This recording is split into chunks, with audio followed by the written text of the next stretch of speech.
You know, back in the old days, there was this program called Layaway, where you can go into like a store and start making payments on something, some high dollar ticket item, and once you paid that off every month, it was yours. You could take it home. That's how I bought my first deer rifle from the Marine Corps PX on Camp Lejeune in North Carolina, and it was the first, weapon that I bought that I purchased myself. It wasn't a hand-me-down, it wasn't my dad's, it wasn't anything like that. So I went and I picked out this 30-06, and I just didn't have a lot of money, and so I did the layaway program, but I needed a scope on it, and the cheaper scopes were all sold out, and so I bumped up to like this entry-level loophole scope and put that on the layaway program and had them all, put the whole package together for me and all that. Made the payments and finally got to bring it home. Ever since then, almost every rifle I've owned has had a loophole scope. In fact, I'm having a custom rifle built this year, and it's going to have the loophole Mark 5 HD scope on it. I just killed a buffalo with that scope. It's a really great product. And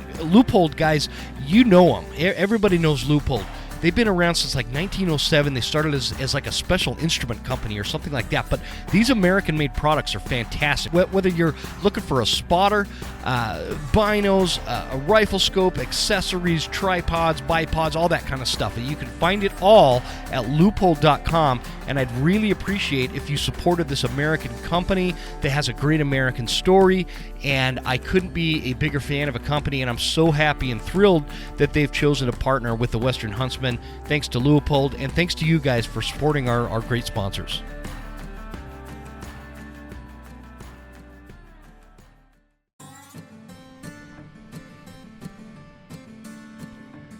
I'd like to welcome Mystery Ranch as a sponsor to the Western Huntsman. This is a great product. Specifically, we're going to talk about the Mysterium line. Those packs include the Sawtooth 45, the Sawtooth 65, the Beartooth 85, and the Marshall 105, depending on, what you're doing with the pack. If you from day pack to backcountry, plenty of space. I like what they wrote on the website. Between the disciplines of calculated preparation and in-the-moment focus, an intangible alchemy exists. We call it Mysterium. It is our most ambitious, tech-rich line of Mystery Ranch hunting packs, constructed for the most methodical hunters. I'd agree with that. It's a great pack, guys. I really like the ventilation system. When you put it on, it's nice and tight, but you're still breathing a little bit less of that buildup between the pack and your back when you're sweating and out there packing through the mountains and whatnot. It's a super functional pack, very comfortable, very good at carrying loads. I've been using it all spring between bear and just like I do a lot of rucking to keep in shape, and it has done a phenomenal job. I've got a lot of top-of-the-line packs out there, and I've always kind of geeked out with packs, but I really do like the weight distribution and the way that it allows you multiple options as to where you're going to either carry a water bladder or one of those Contigo containers or whatever you're going to use. Really impressed. I love the ease of how everything functions on it, too. You don't need to watch a bunch of videos to figure out how to undo everything to pack a bunch of meat out. That's really important for a guy like me, I promise. I'm not super smart. So the simplicity, the comfort, the load distribution, it all makes for a wonderful backcountry hunting pack. If you are in the market, check it out at mysteryranch.com/mysterium.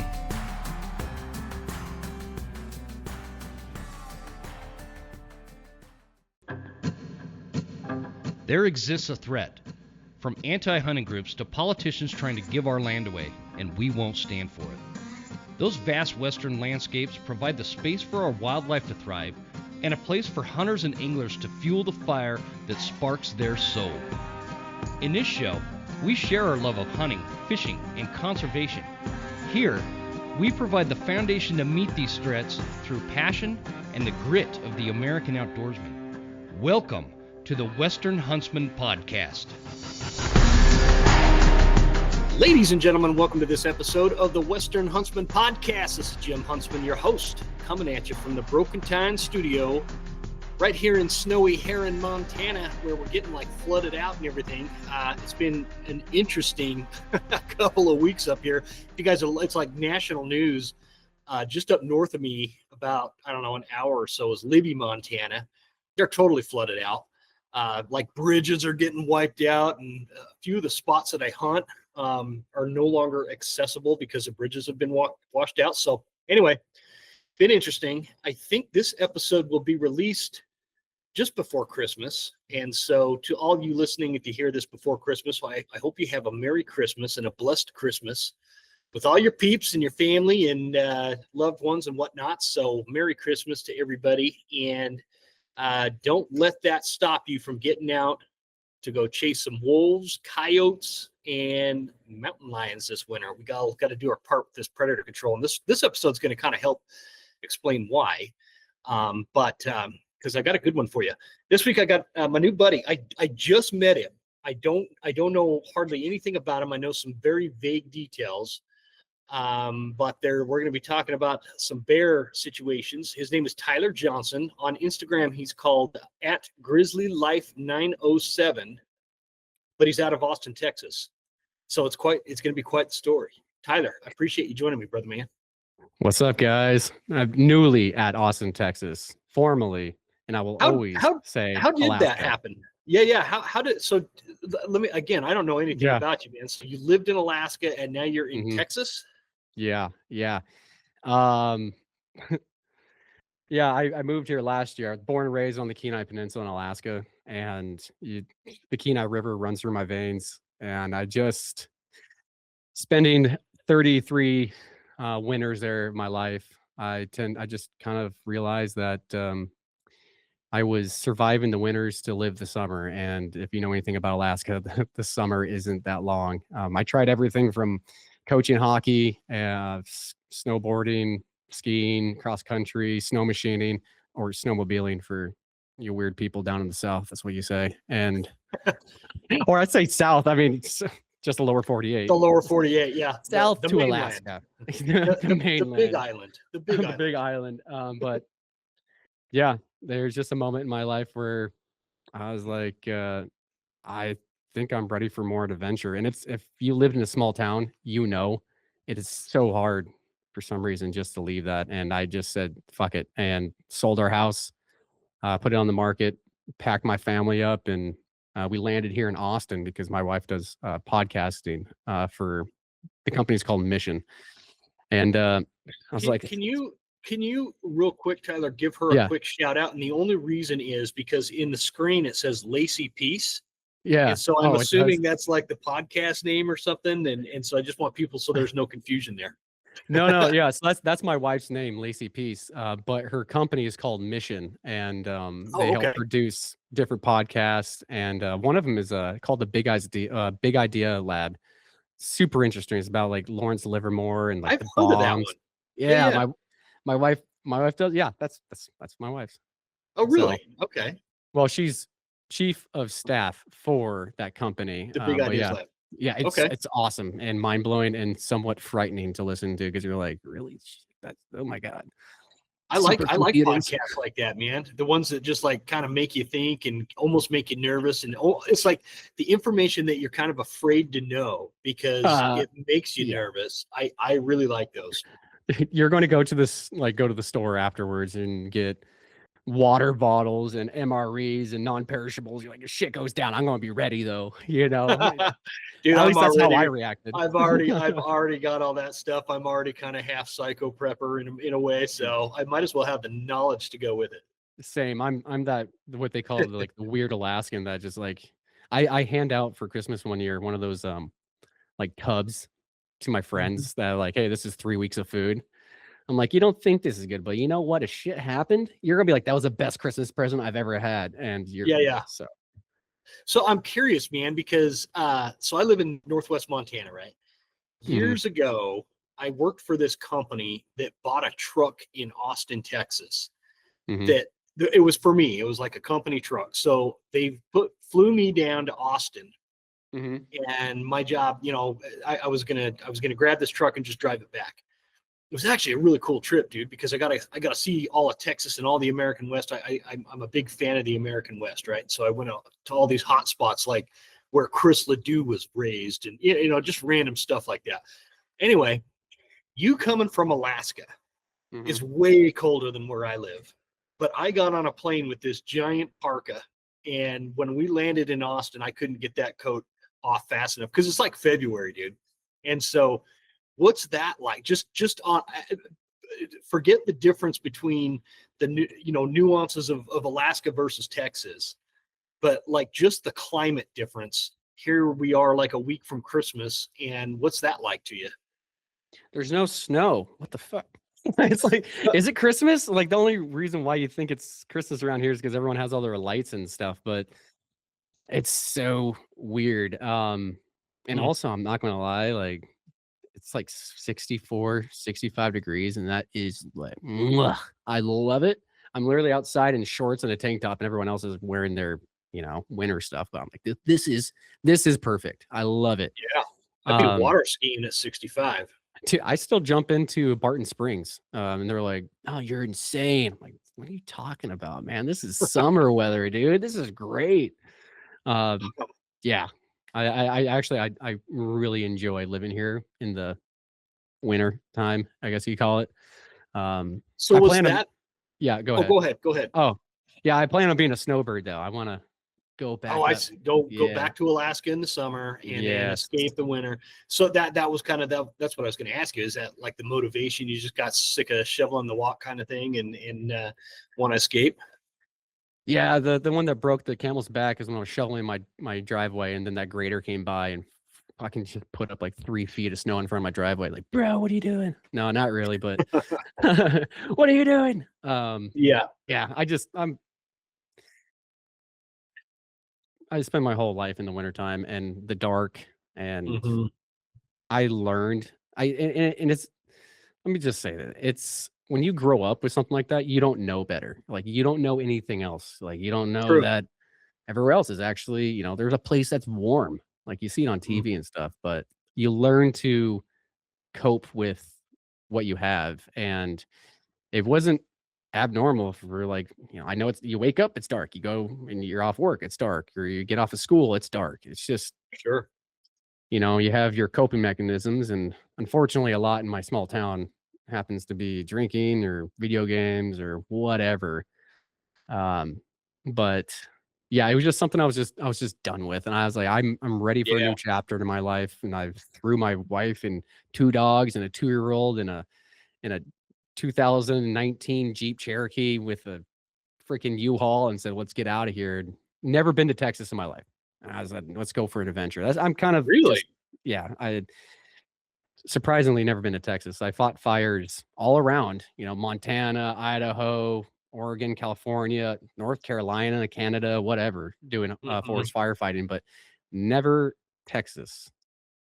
Have you been through a Texas summer yet? Yeah. Oh, okay. Okay. Yeah. So you've been there long enough to know. Yeah. Since That last place. August. Yeah. Okay. Yeah. I don't know. I don't know that you could pay me enough money to live in Texas in the summertime. But so It's hot. I mean, curiously, like, tell us a little bit about you in terms of how you grew up. Are you a hunter? Mhm. Like tell us a little bit about your background and give us a snapshot of who you are. So I grew up on the Kenai Peninsula in Alaska, and if people don't know where that's at, it's kind of like the Aleutian Island, and then you have the Juneau area that's kind of like Canada. In between that area, there's a land mass that sticks out like a dingleberry. It's just that's the Kenai Mhm. Peninsula, and I might be biased, but it's by far the funnest and most beautiful place in Alaska because I mean you got fishing on the Kenai River. You got Seward, Homer, ocean fishing out there, Kodiak. You got the lakes, massive lakes. You got the mountains. You can go hunting, hiking, camping. And for me growing up, that was normal. I didn't know I was one of the, in my opinion, the luckiest kids to grow up there. Um, my father, Chris Johnson, he okay, so my mother and my father moved up to Alaska because my dad got a position as a game warden for the Fish and Wildlife, and they moved up there from Minnesota, 1990, 1991 or 90, can't remember exactly, and they got placed into like one of those forester cabins when they first went out there on ski lac. Sure. And then I was born, that awesome little cabin. And my whole life is just on the Kenai, growing up with a father who's it's very, very well known on the Kenai for being a game warden, good or bad. I hear both stories, obviously. Right. Oh, Chris Johnson's your father? Oh boy. I'm like, oh, here we go again. Like, stop breaking the rules, dude. Right. So yeah, my whole life, I grew up jumping on snow machines, going on patrols with my dad. Even as like a 3-year-old, getting dressed up, and there's pictures of me in a onesie, like one of those big fluffy blue onesies, like a Michelin man, getting pulled on a sled behind one of those snow machines going across the Tustamina Lake or something. Hmm. So that's just how I grew up, was with a game warden, loving the outdoors, respecting the outdoors, and that's all I really cared to love. I don't know. I just love being outside. That's how I was taught. Small town, Soldotna, well, Sterling's used to be called Naptown back in the day. Hmm. And went to a little Christian school, had uniforms and everything. Probably went to the principal's office more than anyone else ever in a school. and then played football, hockey. After that, in every chance I had, I was hiking in the summertime, even like in the spring when, excuse me, in the springtime, like March, I couldn't wait just to go up post holing on the nearest mountain around. And Sure. that's how everyone knew me. That's how I am. Always dragging people up the mountains with me. Always like, hey, let's go camping. Just be outside. Hunting for me was just something that my family did, and I learned to be part of that. My grandfather and my father, they growing up, it was just like this ritual that we had every August. You would see them get ready for this massive hunt, and it'd be across Tustamina. And if you don't know what Tustamina Lake is, it's a massive lake with a glacier on it. Literally the fur trappers, the pioneers that were up in Alaska in the 1950s, 40s, 20s, that's where they were at, because that's where the animals were all at. There's literally just still cabins out there that the Fish and Wildlife kind of keep up, and it's really cool. But they would go all the way across that lake and go up in the mountains for a week and a half, and that's wilderness. That's true wilderness back there. Absolutely. And I would go hunting with my father sometime. We had horses, so we go hunting when I was like 8 years old. Well, probably earlier than that, but every year I'd go hunting with him every so often and try to get something. It wasn't until I was 13 years old when I finally got the nod, like, hey, you're coming up, you're going to go with us. And it was kind of my rite of passage. And it was a huge moment, a pivotal moment in my life, actually, to be on this expedition to just go into the wild. I mean, like I almost, I don't know if you know a guy named Bear Grylls or any of those Yeah. like TV shows. Like I almost worship those guys because they're always out doing stuff. And I was like, I'm finally going to go out there and do this. And so, yeah, that was my life. And when I went up across Tustamina with my grandpa, my dad, since then, it's just been, you can't keep me out of the wild. Mhm. By the way, that hunt over across there is one of the most beautiful place and hard to get to also. That's why there's not a lot of people that go out there unless you know the trail. And even if you know the trail, you're still bushwhacking. I mean, no one Sure. keeps it up. So, yeah, that's a little snapshot of my life, I guess. That I was a hot shot for a while, forest firefighter after high school. So I've always Mhm. been an active person. And What are you never, What are you doing now? That now living in Texas, what's like the day job for you now? day job for me now. Sorry about that. So I work at a communication outfit in Alaska called Alaska Communications. I was a lineman for a while. INR. I moved around, just kind of being telecommunications was my thing. Part of the union up there, and that was kind of part of my whole. I want to move, and I just kind of emailed the CEO of the company, say, "Hey, I'm going to sell my house and I'm moving. This is what you guys need to work on, and I'm out." And they're like, "Hey, why don't you why don't you have a remote job, you gutsy little dude? I was like, all right, cool, thanks. Oh, really? Yeah. So they're like, Yeah. you just said what to me? I like you. You're promoted. What is that movie?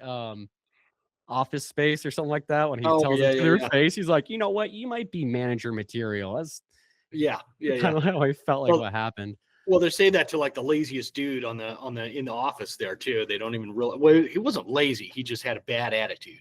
Yeah, he just didn't like his job. He Yeah, hated his job. He's like, this is yeah. stupid.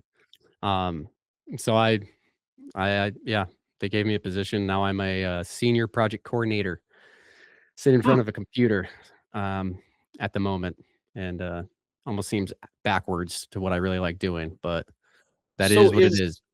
is that like? I mean, I again, I don't mean to get hung up on this moving from Alaska to Texas thing, but Mhm. now you're in Austin, Texas, which is this thriving big metro area. Yeah. How is that going to affect like hunting and fishing and like the outdoors life? Because I've talked about that. I love Texas, by the way. Mhm. I've been many times and I really like Texas. So I don't want anybody to listen. I have a lot of listeners in Texas. I'm not ragging on Texas when I say it, but there is not a lot of public land access in Texas, right? Like you can't just go get an over the counter. Well, maybe you can get an over there. You have all sorts of species down there. Mhm. Get a tag and go into the backcountry somewhere and hunt elk. That doesn't really exist there from a standpoint of like public land, Forest Service land, BLM land. You got to know somebody with land or have a lease or some way get access to go hunt and fish. How are you going to navigate that, man? Is that like a problem for you, or is that just kind of part of the plan being in Texas for the winter? Well, I planned on being on this podcast and going out here and say, hey, my name's Tyler Johnson, and bring me to your land so I can shoot your boar if you're listening. Ah, it might work, man. It might work. Do it. Call me. Bring me out there. I'm trapped. No. Like I said, it's something I'm used to. Like I said, it's a little bit different, but in Alaska in the wintertime, you're kind of stuck. So it's like Yeah, a true. warm winter here, and I'm kind of stuck for hunting. And I know I'll go up to Alaska and I'll go hunting. I'll probably go fishing more than anything up there when I go travel and visit, catch some sockeye salmon out of the famous Kenai River, which is so much fun. So much Mhm. fun. And I actually had a hook go through my face last year too. That was fun. But Jeez. yeah, I recommend not doing that in the future. yeah, look on my Instagram, man. It went the Gamakatsu size 5 went straight through my lip. Like I was legally caught, but it looked pretty gnarly. Yeah, it sucked. But yeah, the hunting and outdoors life is very, very much lacking. I find myself constantly looking at photos, videos of back home, just planning my next adventure. So I went fishing at Corpus Christi the other day, which is that was fun, but it's nothing like what I'm used to. It's the other Sure. extreme. It's literally the other extreme. Alaska is one extreme, Texas is the other. I guess that's Oh, how I live my life. they're totally different, man. I mean, Yeah. I don't know why I'm always drawn to like the discussion of different landscapes throughout different regions of the country, but I think it was because I grew up in Utah, right? And we grew up in this vast mountainous public land, high elevation, low elevation, mule deer running all over the place. So I joined the Marines at 18 or whatever, and they're like, they shipped me to California for like boot camp and infantry Mhm. school, all that kind of stuff. But then they're like, okay, so you're going to Second Battalion, Second Marines out at Camp Lejeune, North Carolina. And like I almost had to look at a map to even know where North Carolina was. Beautiful To place. figure like yeah, no, it was. But on Camp Lejeune is like coastal North Carolina, right? And so for a kid out west, they send me to coastal North Carolina, which is basically as flat as Kansas, but with a bunch of trees. And it's almost claustrophobic because you can't see very far because the tree line, you can only see the nearest tree line. It's real thick, real flat, and you got the beach on one side, and there's no public land other than this little teeny chunk. And I was so lost and blown away that people lived like that. That there was no, I couldn't get in my truck all of a sudden and drive for 4 days without seeing somebody, and Yeah. I couldn't just go deer hunt wherever I Mhm. want. And everywhere I went was like posted, no trespassing, private access only, join a game club if you want to hunt here. And like, so I think that shocking experience that I had, I mean, honestly, man, it was like traumatizing for me, is why that kind of stuff always interests me from the standpoint of we've got this guy that loved growing up hunting in Alaska, and now you're in Texas without that opportunity. And it's like, don't get me wrong though, because there's a lot of hunting opportunities in Texas. In fact, I want to come down and hunt some of those crazy whitetail and whatnot. But it's just, that's, I think, why that subject is always like such a like big interest for me. And I remember when they were like, we were getting to the point where it was time for me to get out or re-enlist in the Marines, and I had this thought, well, maybe I'm going to go be a drill instructor. I always wanted to be a drill instructor, but I don't think I'm mean enough, man. And so, and the thought in my mind was, I don't ever want to be controlled by like the military or the government to keep me from elk hunting and mule deer hunting and hunting in the mountains. You know, I missed the mountains, and Yeah. so that's why, yeah, here I am in Montana. You know, it's just always a big, it's something that I always roll through my head when people talk about, you know, different places where they're living, especially going from somewhere like Alaska to Texas, you know. Yeah. The mountains. I like, I have a iPhone, and it cycles through on the save or the screensaver. And Mhm. I just have so, because I was always taking pictures and stuff with my phone. I have so many different views of mountains. Like, I need that. I need to pick up my phone and be like, Ptarmigan Lake. There you are, gorgeous. And I look outside and there's just cars and buildings. I'm like, this is temporary. It really is. It's a new adventure in my life. This is not permanent. I do like the people here. That's a plus. Yeah, absolutely, man. I loved some of the cultural aspects of North Carolina and like the South. The South is just different compared to, you know, living in the West and I've never lived in like Alaska or the Northeast, but I'm sure that there's nuances there as well. But the South has this cultural thing. My hell, they can drink and always partying and just, you know, it was just this rowdy place. And I really I enjoyed my time there as a young Marine, you know. So, Yeah. so I know what you're saying with the people in Texas. They're Yeah. always like world-class people, you know. Everyone's super nice. It's the way I can probably easily explain it is like back home, you know, if you walk into a bar, it's like the music stops and everyone looks at you like, who the hell is this guy? Right? In a small town. Then here, you walk in, they're like, hey, what's your name? It's Tyler. Like, hey, it's Tyler. You know, everyone's just like super nice here, trying to like do something. They're always trying to like, they're proactive in their life. Yeah. Instead of like in a small town, you have people are just okay with just being okay. And I feel Hmm. like here, there's a lot of people are like, yeah, fuck okay. Let's do some risks. And I'm surrounding myself with those people. And it's a really Yeah. big, huge entrepreneurship like colony here.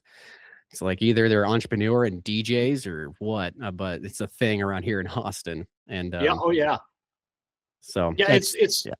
that totally makes sense, man. And I love what you said there about surrounding yourself with people that like challenge you Hmm. to achieve things, because you're right, man. There's a huge like swath of the population out there in society where they're comfortable being not progressing Yeah. towards a greater goal or Hmm. a greater good or a greater level of, whether it's entrepreneurship or something like that, where they're just kind of, I always hate to say like comfortable in mediocrity, because to them maybe it's not mediocrity, you know, but like they don't have a direction to progress and achieve greater things than the station that they're in that day. Is like they're good with being in that station for the rest of their life. And like for me, I've never had that mentality, and I feel like you, just talking to you, you know, briefly here so far, you've got that fire too, where there needs to be that in a man. You know, you got to have this level of enthusiasm about making yourself uncomfortable to get Hmm. to a more comfortable place. And surrounding yourself with these people that will push you and challenge you is the best way to achieve that, in my opinion. And I'm not trying to turn this into like a motivational speech for everybody, but yeah, you know, but it's a real thing. It's a real thing. You can be comfortable with just where you're at in that station, and you stay at that train station, but my train's leaving. You know what I mean? And I just want, I like that mentality. I like the mentality of going to the next level, and surrounding yourself with people that'll help you get to that next level. And it doesn't matter if you just want to be the top dog catcher in your town. The fact that you have this goal to get to be the top dog catcher in that town, that's what's important. It's not what the title is, it's the pursuit of greater achievement. Hopefully all that makes sense. No, it does. And I realize, like, if you can remember back when you're in high school, and then you like that drive that you have, that you want to be the best football player, hockey player. Some people go to college and they still have that drive, but once they leave, at least in my town, I feel like once they left high school, they had to go through this reality check of, holy shit, I need to get a job. And then everything's super seasonal there. You either got the slope, or I found firefighting, which probably the only person in my class that did that. But it was so hard to find a job and then to just survive. And when people get to that point where, like, I made it to where I can just survive comfortably, you just stay with that. And you're like, okay, I'm safe here. Like, it was so hard just to get to where they were. And then they just kind of skate. And I was in that. I always been that, let's fucking go. And then that just disappeared one day for, I don't know, it's just a couple of years ago. Like, and then it just hit me. I might have picked some mushrooms off the ground or something one night, and I had an epiphany. But it just, like, what the hell happened to me? I used to be a firefighter. I used to, like, actually do a difference. And now I'm in the union job, utilities, literally just waking up 5 minutes before I need to work because I was 2 minutes away from my job, going there half asleep, going through that.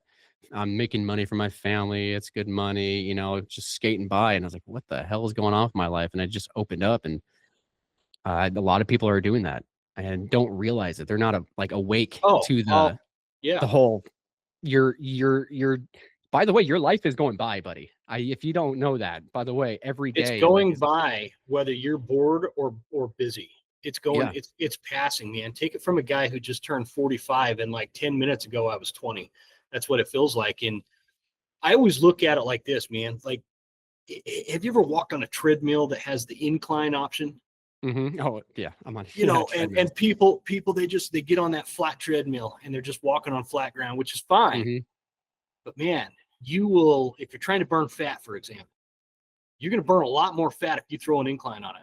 Mm-hmm. And that's how life should be. You should have a bit of an incline. There should be something that you're working towards. Otherwise, your soul just gets lost in the day-to-day boredom of mediocrity.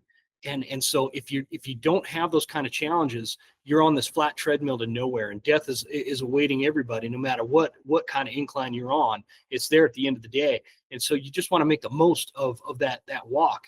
And the incline is what gets you to the higher places and the greater levels of achievement. And I see that all the time when I have hunting clients that come out, because I don't know if I guide here in the fall, and like, man, these people that just get stuck in these ruts in their life in these big cities, and they spend their days in cubicles and stuck in traffic and eating fast food all the time, and like, it's just all of a sudden they're getting older, but they can afford a hunting trip to Montana, and it's they come out here, and it's like, I'm able to take them into these wild freaking places where we've got grizzlies and moose and screaming bull elk and all these crazy things, and you don't hear traffic, you don't hear sirens. You switch that up because all we hear are coyotes and like wolves howling in the background, and that's our world, that's our home, and it wakes people's spirits up. I've seen it unfold from day one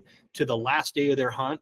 They leave like changed. They leave changed because they don't know what it's such a new foreign thing to them. So, man, we got off topic. I apologize.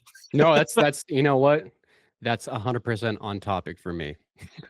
Yeah, I can tell. It's good stuff. I want to be a guy. That's like, I told you earlier, I'm making a device for alerting animals and stuff for when you're in the woods. My goal, I can talk about that a little bit later, but my goal is I want to be financially free just so I can go up to Alaska and I can bring people on that hunt. But it's not really a hunt. I just want to bring them up there. Like, dude, just fucking come with me and like awaken your soul. I will show you what it means to be alone and also find yourself at the same time. And it's like, it's tough, it's hard. And when I was 13, I can always tell them, like, I did this when I was 13. Don't be a bitch, you know?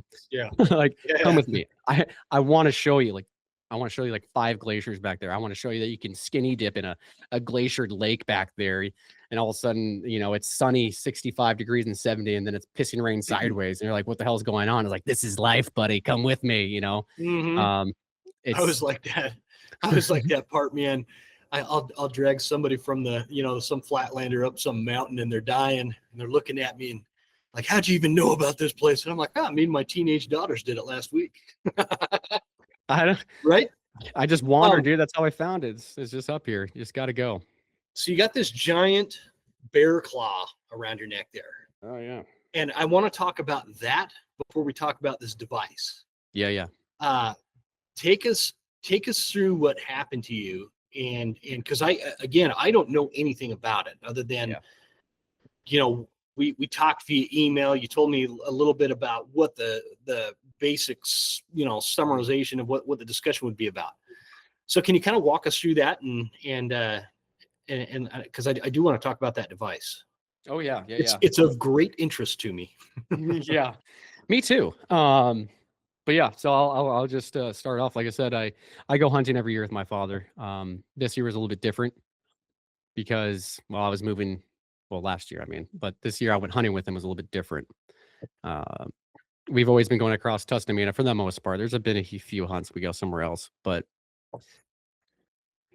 since I was moving to Austin, I wanted to try something different. And there's a trail that's called Resurrection Pass, and it's like a 20 some or even more. I can't remember the exact mileage of this trail, but it connects Hope and Seward on the Kenai Peninsula. Okay. And so we planned our hunt. It was something different. So I drove my family down to Texas and then dropped them off, saying, hey, got the house, set up a few furnitures, and said, I'm going back to Alaska. Can I ask you real quick, what was it, like a moose hunt? What hunt are we talking? A black bear. Black bear. Okay. Berry bears, the blueberry bears. Gotta love them berry bears. And so yeah, I drive all the way from Alaska to Texas, drop my family off, and I'm like, all right, I'm out. I'm going back up to Alaska, go on my hunt. That's a non-negotiable. Heading up. That was August, I think 5th. I flew back. I had to spend a few days working, and then on August 14th, I believe, was the day that we decided to start our hunt. And our plan was to hit Resurrection midway, and there is a trail that is called Devil's Pass. These are insane names, right? Devil's Pass, Resurrection. They're just trying to keep the non-residents in check. Yeah, man. Right. Like, go up Dead Man Trail. Yeah. Bear Fight Man Trail. What? No, I don't want to go there. Welcome to Dead Non-Resident Hunter Pass. Yeah, no, don't go there. You don't want to. So we decided to take Devil's Pass to hit Resurrection, and then take that trail to an area where there's a map, and we're like, we're just going to go off trail. Just say, fuck it, go off trail. And this trail is like well done. Bikers go on it, but it is like a trail that you're going and weaving in and out of mountains. You're kind of high country. It's an awesome trail. And if you're in Alaska and you have the time and the feet, like, do it. It's gorgeous. It's a long hike. But so we decided to go bear hunting back there. Never been this trail before. My dad might have been back there on a search and rescue every so often, but we had an idea where we want to set up camp, and that was 16 miles on the trail. And we thought we were going to do 8 and stop. But my dad and I are always just like, don't stop. And we did the whole 16 miles and set up camp. And we set up camp in this area where there's no trees where we're at until we get to where these creeks, there's a couple of them, American Creek, Resurrection, and Abernathy, and they all kind of come together in this little lower land area where all these trees are popping up. So you know that there might be some animals there that hide in these trees, right? They're not going to all Sure. be out in the open forever. That's our thought. We saw a lot of people, not a lot of people. I mean, a lot. I see like 10 biking. But anyways, I digress. We set up camp around that area. We go off the trail about 1.5 miles, 2 miles, and go to sleep, wake up that next day. I look at the biggest mountain around. I said, we're just going to hike that thing. Just go to the top and try to look for any kind of sign of life. We saw a couple of wolf tracks, actually some big dog, big wolf tracks. Like, oh, that's some pretty big wolf right there with some pups. But we didn't see him. Mm-hmm. But that whole day, I looked at the biggest mountain. I said, I'm going to hike that. We hiked it all the way to the top. We stopped at the top and just scoped around. I ended up saying goodbye to my grandmother because she passed away 2 weeks before that. And this was during her funeral. And this is my way of saying goodbye to her on top of that mountain. We didn't see any animals except for birds and people on bikes that were way down below that we were kind of creeping on. Like, what are you doing? Mm-hmm. So I think that puts us at, well, I guess so. We started August 15th then. So that would have been August 16th, August 17th. We were beat, after hiking so much. We thought we were going to have a camp day. And it was just too damn beautiful of a day just to sit in camp. So we looked at the map and decided that, from my dad's knowledge, he knows that there is a cabin that is like miles away, like 8 miles away. And he knows that the troopers there have a snow machining kind of trail, or I guess would have been a guiding trail. There was a guide back there for years. And I think he stopped in the 1990s. Mm-hmm. And so there was a trail back there, but it was super old. Only thing that kept that trail from even being there was probably animals. There was some flagging that we found. But anyways, we decided to just go back there. Just go back in the mountains. Just go for adventure. See if we see any bears. Looking for berries on the side hills, because literally you're just mountains all around you, and Sure. it's so beautiful back there. So we start on this trail probably, I'd say like 12, 11 o'clock in the afternoon. After gold panning for a little bit. I sucked at that. The water was cold. Didn't get anything. Dang it. But we start going, and at the very beginning of the trail, actually, it was all right. You see flags. They were pretty high too, because I think they put the flag in when the snow was there. So, Mm-hmm. a much different height. And you can tell that they were there for a while because they were probably bright red or pink, but they're damn near white and torn apart, and just like you'd probably touch it and fall apart. Mm-hmm. And we did that for a few hours, just kind of side hilling, losing the trail, finding the trail, losing the trail. Like he's going ahead of me, finds the flag, walk through some alders, some pecker brush, tripping you up, and then come to find out where the hell's the other flag. And then it's over here. And then I end up being the leader. It ended up being like that for hours, Mm-hmm. till about, I'd say 2:30. I ended up looking at the timestamp on my phone because I took videos of everything. What happened, and it was about 2:30 when I took a picture of my dad when we stopped side hilling, and then it just opened up almost like a bowl, and like a mile wide, mile across, and we can see a dead tree that was couple hundred yards in front of us, almost like Simba, how he's like sitting underneath the tree. Like it's like, oh, there's that one tree out there. Like there has to be a flag on there. Honestly, it literally looked like you can tee off with a golf club down there. But once you get down to that area, you start to realize like, oh, it's not flat. It's tussocks, and it's tripping you up with all these mossy. It's just hard walking. And at that point, my dad and I didn't say it, but I knew we weren't going to shoot anything if it was back here, because it would have been hell trying to just walk back. It would have been gnarly. So we just kind of decided that we were just going to keep on going as far as we can. And we saw that after this bowl, it kind of narrowed down, and you can probably just follow this side hill mountain and come around a corner. We're like, what is around that corner? Is it this beautiful view, mountains back there? Like, we just wanted to get over there and just see what it would look like. But that's probably like a mile away. So we get to that tree. There was a flag, and we start looking around, trying to find more flags. Unfortunately, at this time of year, some of the leaves look like flags. So it was just absolutely a nightmare trying to find a flag. Sure. Because you wanted to find that trail. It was not easy walking. And we got to a point where kind of, if you were just imagine it's arena surrounded by mountains in the very middle, the diameter of it just cut right there. There's like almost a wall of alders that parallel a creek, really small creek. So the vegetation was a little bit higher right there. And my father's in front of me. We start paralleling this creek, and he ends up seeing the flag. And that flag is now, there's a cut going through there, and there's not a lot of vegetation. Like, it doesn't really grow out there. So when someone cuts something, it stays there for a while. It doesn't really grow back. Okay. So he goes through that opening there, and I follow behind him about 15 yards. Yeah, man, I need something to drink. My throat is like, can you get? You need to grab something. I can. Yeah, I need just to talk. Yeah, go grab something so you can keep at it, man. And I'll just. There you go. Yeah, for those of you listening, Tyler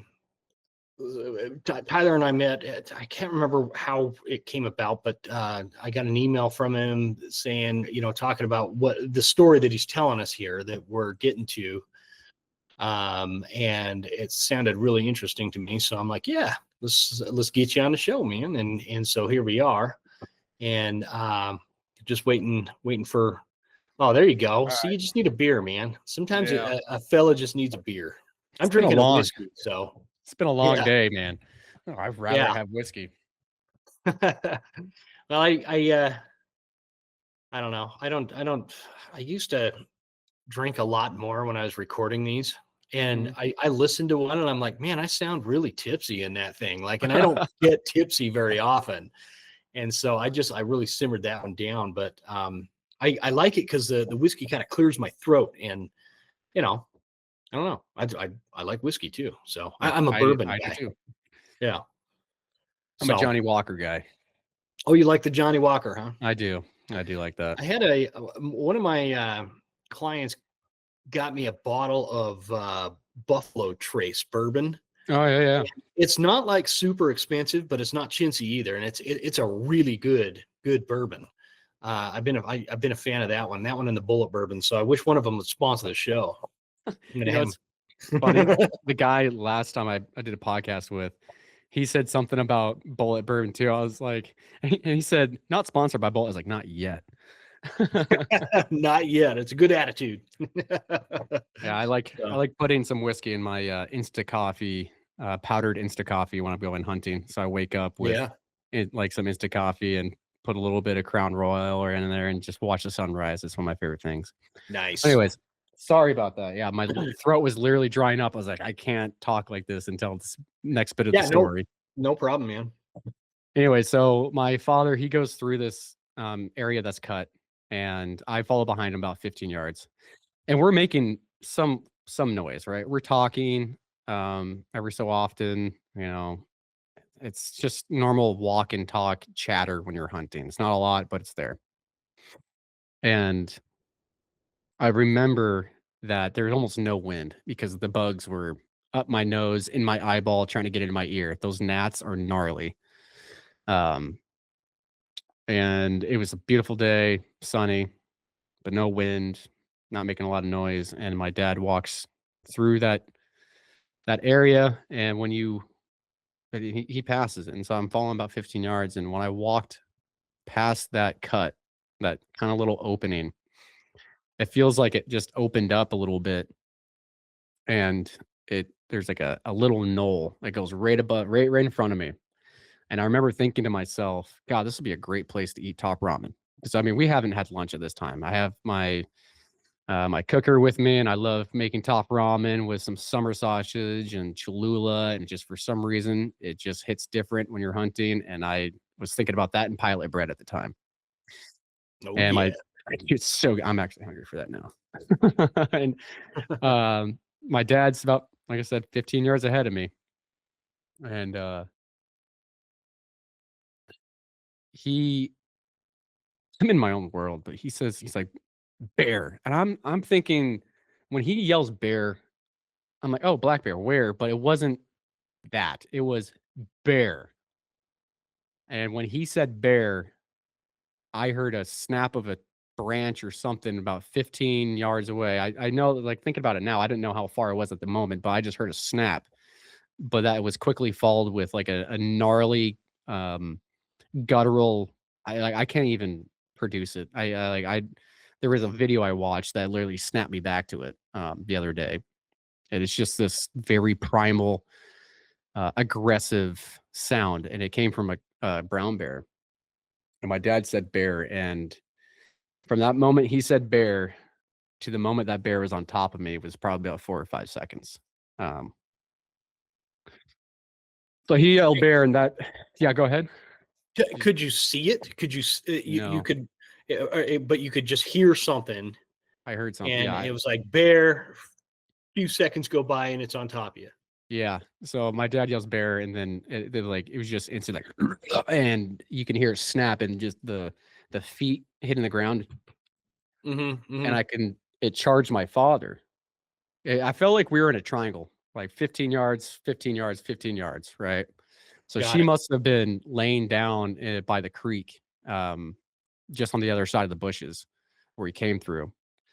And I remember, 'cause, dude, I grew up in Alaska, and I've always go through that in your head, like, what? There's going to be a bear. Like, you react, you practice doing a holster, unholstering your pistol as fast as you can, or your shotgun, or whatever.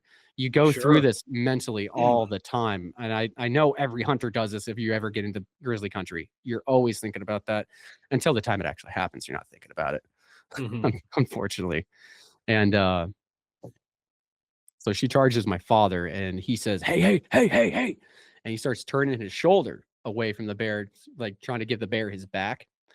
Um, so when you're about to get mauled by a bear, you turn your back, lay flat on the ground, your face, and hopefully your backpack will go over the back of your head, and she just munches on the back of the backpack or whatever. That's probably your best bet. Cover the back of your neck with your hands, the whole bit. I mean, like I said, my dad's a game warden. He's 34 years trained in this scenarios, and I Yeah. have went to these situations where people got their face ripped off by a grizzly or dead or whatever. He was my bear guard trainer when I did bear safety, when I was doing bear safety classes. So we're very versed in grizzlies and stuff like that. It's not the first time we ran into them, but this is the first time we surprised one that close. And everyone was just like startled. But Did when you you know, yeah, when he yelled bear, and I know this happened real fast, but did you like, was there any part in your mind where it was like, oh, this is a brown bear? Then we're not talking about a little black bear. This is a brown bear. Or you guys call them brown bears in Alaska, don't you? Or at griz? least where we're at, Brown, there's classifications. Like, it's called a brown bear, I think, if it's within 500 miles in the coastline. Oh, yeah, that's right. And there's that island where they're all brown bear. Yeah, Kodiak. okay. Yeah, Yeah. Kodiak. And those are even different than the mainland ones, aren't they? Dude, those are huge. They're like Those are dinosaurs. those Yeah. are huge. Those are like 1,500-pound bears because they just So eat salmon. yeah, just tons of protein. So anyway, he like when that thing you heard that noise and it's like just trucking kind of in your guys' direction. Was there any thought, oh, this is a brown bear, not a black bear? I couldn't. My brain couldn't. You can't process, honestly. I Yeah, mean, I that makes can't. sense. That's probably a dumb question, but No, it's it's not. just It's like absolutely not. did you know? Did you know it was a dang brown bear coming your way? You do, but you don't. I did, but Yeah. I didn't. If that makes any sense. Like, I know I've yeah, you do, but you don't. It's a hard thing to realize when something like that happens. It's like we're talking right now in the fucking Kool-Aid man just busts through your wall. You're like, what the hell? Like you're doing your Sure. own thing, and then this happens. Mhm. It surprised us. It surprised, and then she reacted. We surprised her, so she reacted in the primal fight, flight, or freeze. She fought. I honestly, I froze for probably 1 second. If she didn't charge my father first, I wouldn't be here talking to you right now. But because she charged my father first, so she went flying. But I mean, like the absolute speed that these animals have. I've been taught my whole life, like they're fast, don't run. Wait until you see it. It's Well, different. I'd rather not. Yeah, don't do that. Don't put yourself in this situation. And it's almost cat-like the way that she moved. It felt so agile, but for an animal that large, it's like almost unbelievable. And it might have just, I don't know how to explain it except for like I didn't realize it was a bear, but I did, and I saw her go through the grass until I like saw her face. That's when she charged my father and then immediately pivoted. Like she didn't know it was a human either. Like she probably saw it was a moose Sure. and saw it was a human. Boom. Nope, not doing that. But then she saw me. And like I said, it was really thick brush. And I thought about this a lot. And I feel like she was going to leave the area. But guess who was standing in between her and the trailer she probably went through to get to where she was this You. guy right here. And it like she just turned and her head. I remember you watch Marvel at all, and No. well, at the very beginning of these movies, it looks like they're flipping through pages real fast, Okay. and that's kind of how I remember things because it happened so fast. I just remember like flip, flip, flip, flip, like these images, and the image was my dad turning, this bear then pivoting towards me, and then she appears in front of me, probably 10 feet with her head down. And I remember putting my hand to my hip and like I tried pulling my pistol out of my holster. But this holster I had, I was not familiar with. It was my dad's. Because I just bought this 10 millimeter not too long ago, and he had a 10 millimeter holster, but it had a strap going over the top of it because it's law enforcement, right? Oh, yeah, yeah. Yeah. So I had the press down, push forward, pull out. And I tried pulling it out. I practiced with it a few times, but obviously not under this amount of stress. And I tried pulling it out, and my thumb slipped off that. And so I wasn't able to pull it out right away when she turned towards me. And I honestly, I don't even know how I ended up like even thinking about grabbing the gun. It was just a second nature to me to do that. Like I gotta do something. Like it was like, oh shit, like this is Mhm. happening.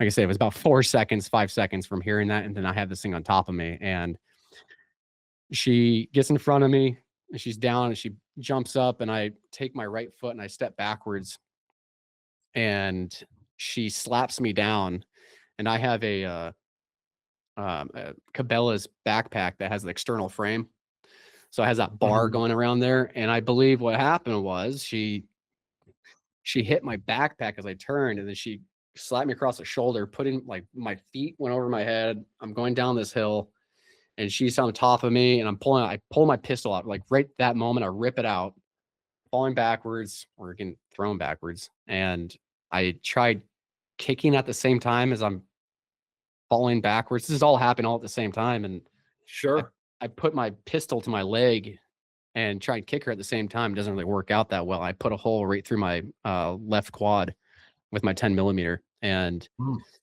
as I hit the ground, she bit me in the calf as I was coming down, tried pulling me in, and I put the 10 millimeter just like in her chest or on my chest. I start pulling the trigger as fast as I can. And I remember when she was on top of me, um, I don't know why I thought this, but this is like stuck in my head. I remember thinking, oh, she's collared. And there's no way in hell you would be able to tell she was collared because her fur was so thick. Even in the pictures and the videos that I took after this, you Mhm. couldn't tell she had a collar, but I could. She was on top of me. Can I just ask you a couple quick Yeah, questions here? absolutely. So, because I'm looking like on your I'm on like your Instagram here, Hmm. and there's a video. It looks like you're taken right after it happened or something. Yeah.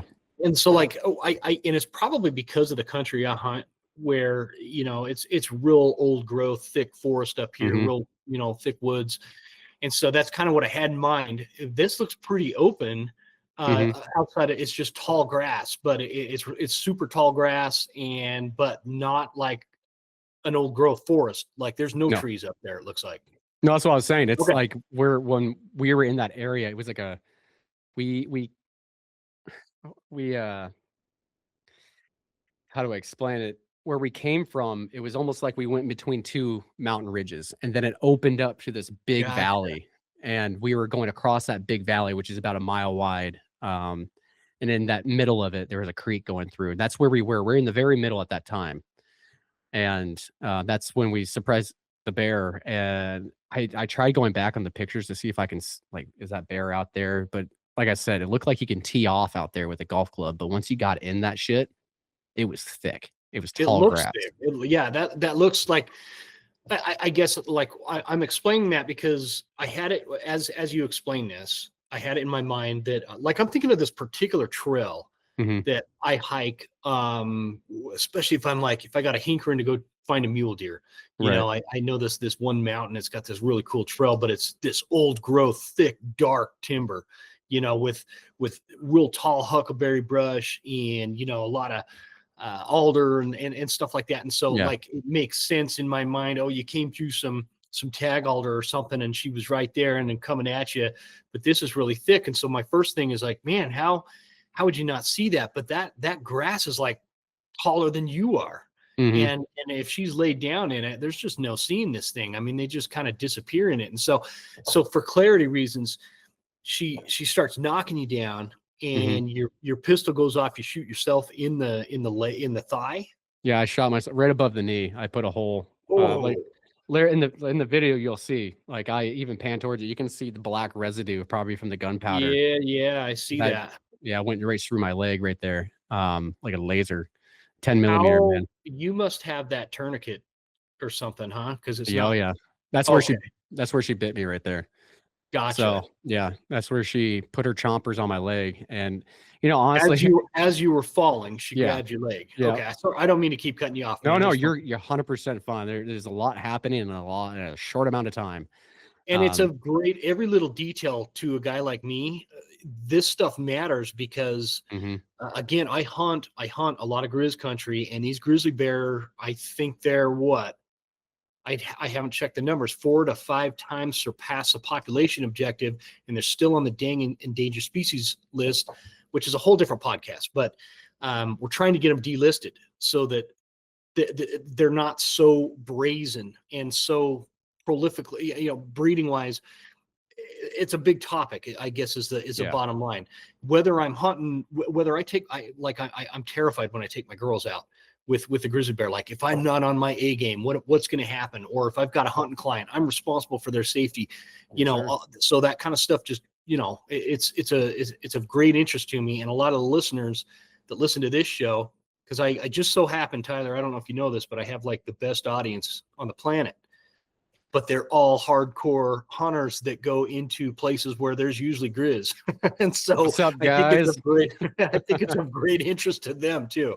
So getting back, she's got you. She starts knocking you over. Bam, your pistol Mhm, goes off, shoots yourself right above the kneecap, and then she grabs your leg as you're going down. yep. Then what happens? So I start pulling my trigger. I literally I just I pull the trigger as fast as I can. I didn't know what else to do. I mean, I don't it's hard to try to remember my thought process on it, but I don't think there was. I think it And was just reaction and training that I've done that just took over. That was it. so as you're like tumbling through the air kind of thing, you're pulling Mhm. your trigger, or did you have like, was it of any thought while all that chaos is going on, like where those bullets were going? Because your dad was standing pretty close by. Did that, like, I'm curious, in that panic situation, does that kind of thing go through your head? I worry about that kind of thing. Was that a thought, or was it more just like, I got to shoot this bear? Jim, that is the only thing that kept me up after this. It wasn't the bear. It wasn't the, PTSD of I got ripped apart by a fucking grizzly bear. It was I didn't think about my father when I was pulling that trigger.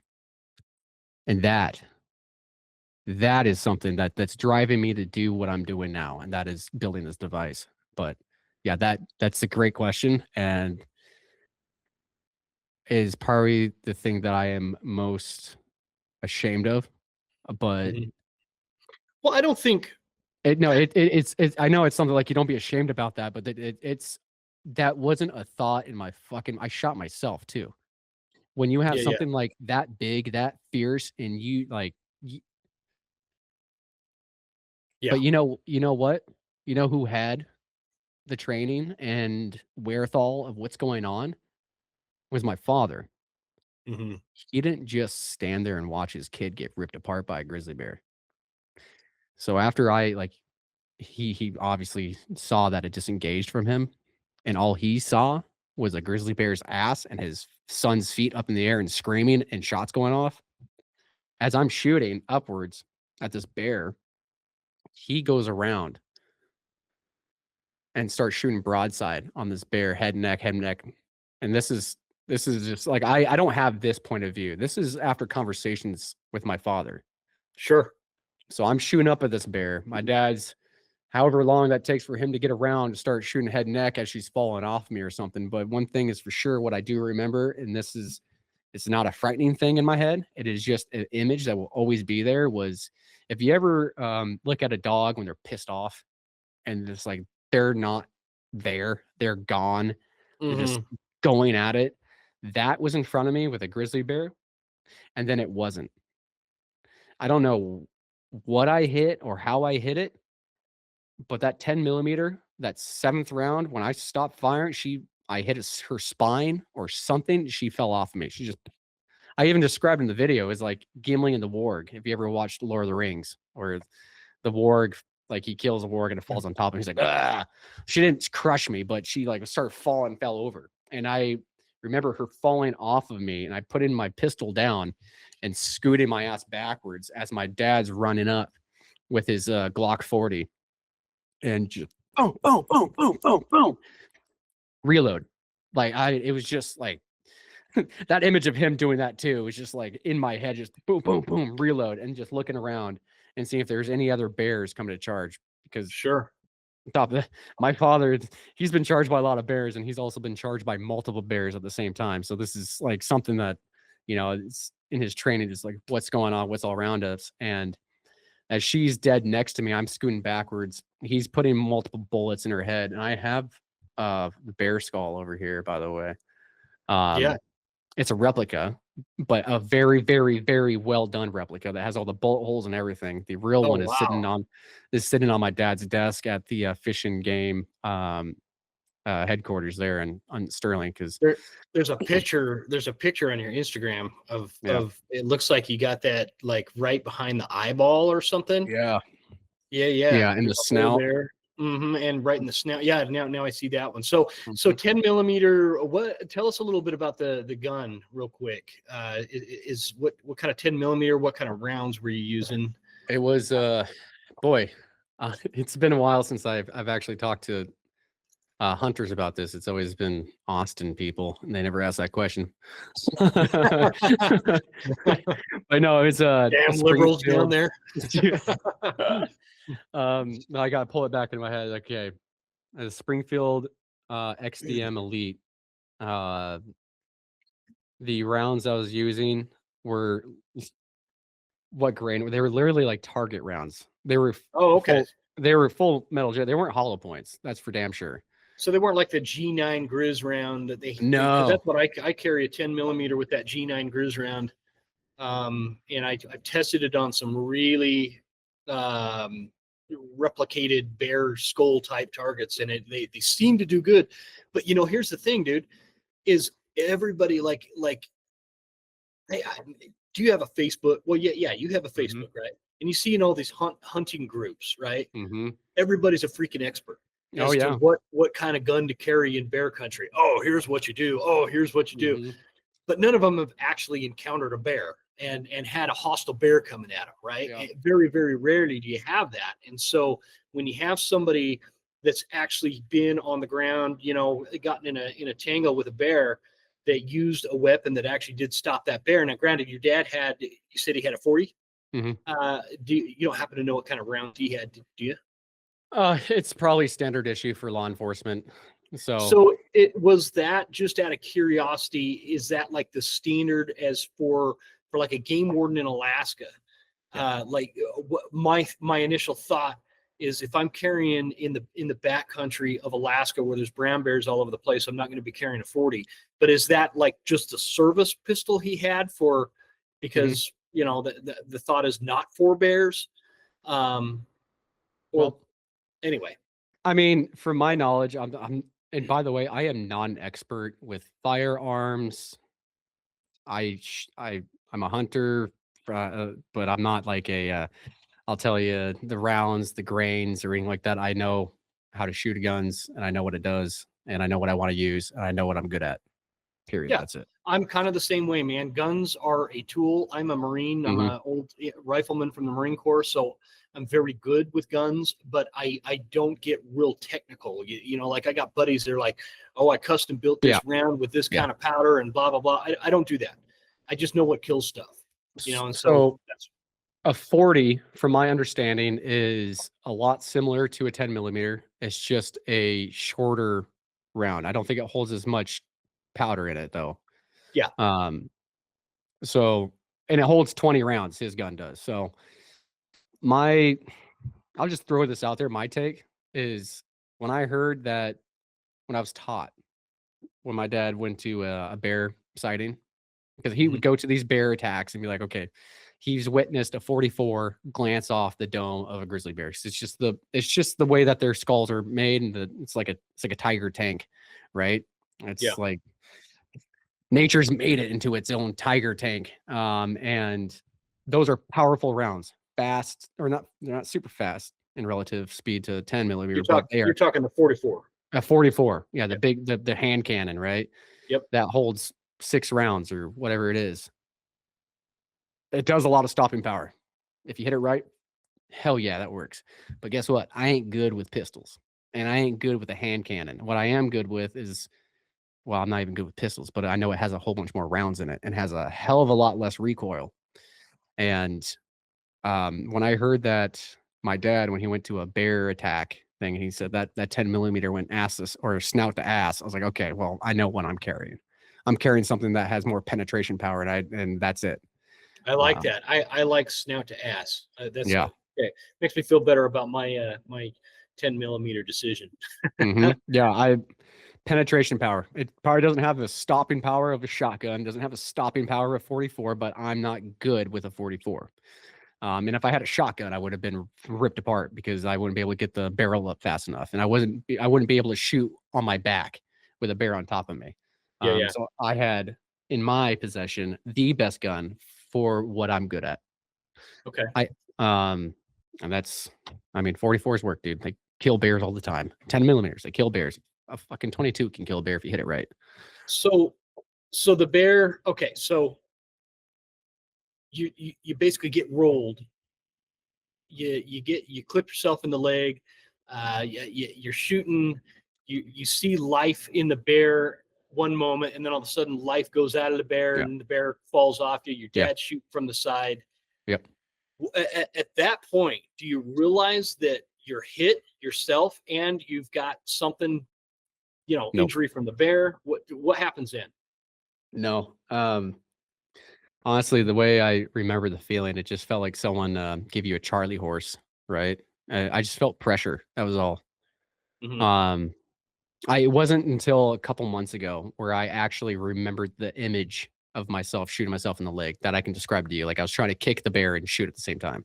Happened when I was at the gym. I got lightheaded, and like that cold rush went through my body.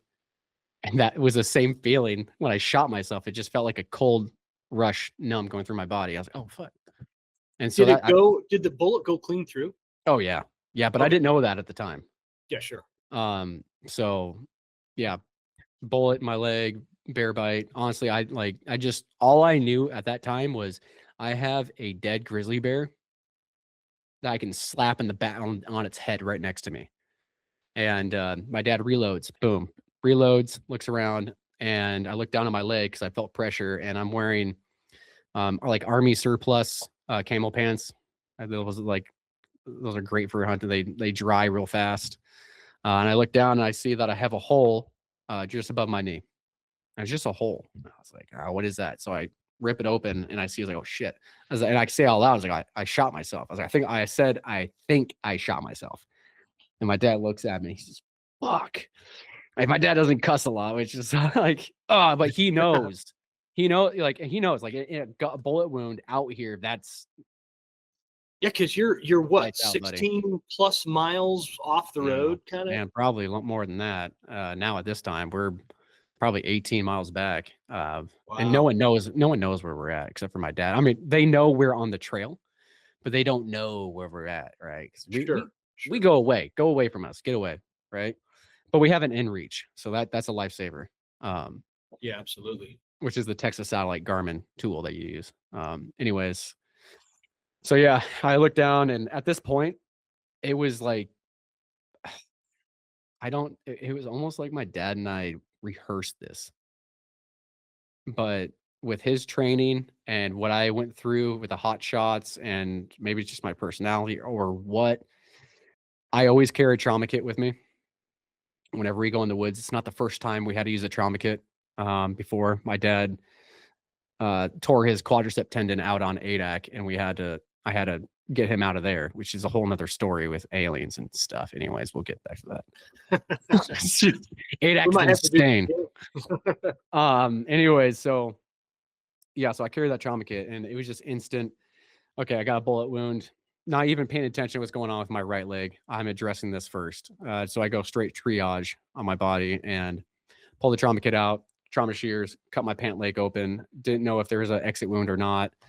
After we cut the pant leg off, I see that there's an exit wound that if you're looking at your knee and you're sitting down, just go up about 6 inches and an inch to your left, and that's the entrance wound. And then from your knee, go about 2 inches up, and then 3 inches over, and that's the exit. It literally missed my ligaments, my bone, my arteries. I just got a weird looking quad now because it cut my muscle in half right there. Wow.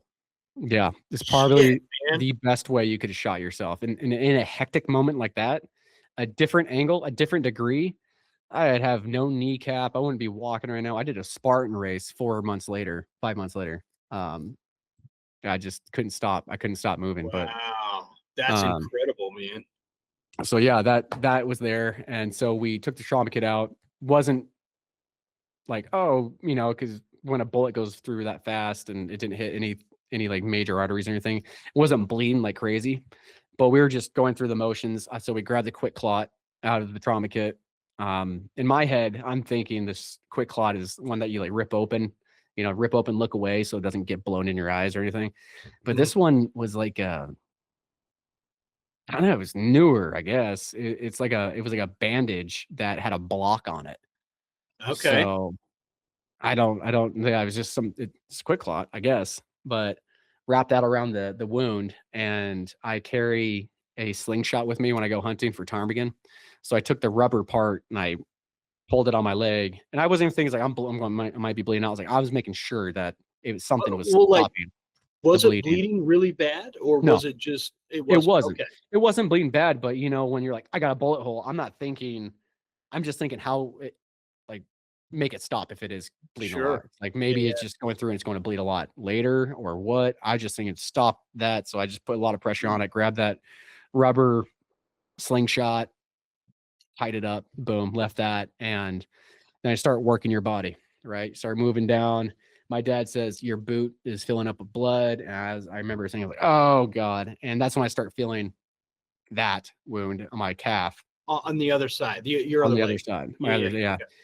I have these tan boots, and they were not tan anymore. And same with my green army surplus. They were like brown and shredded down at my calf.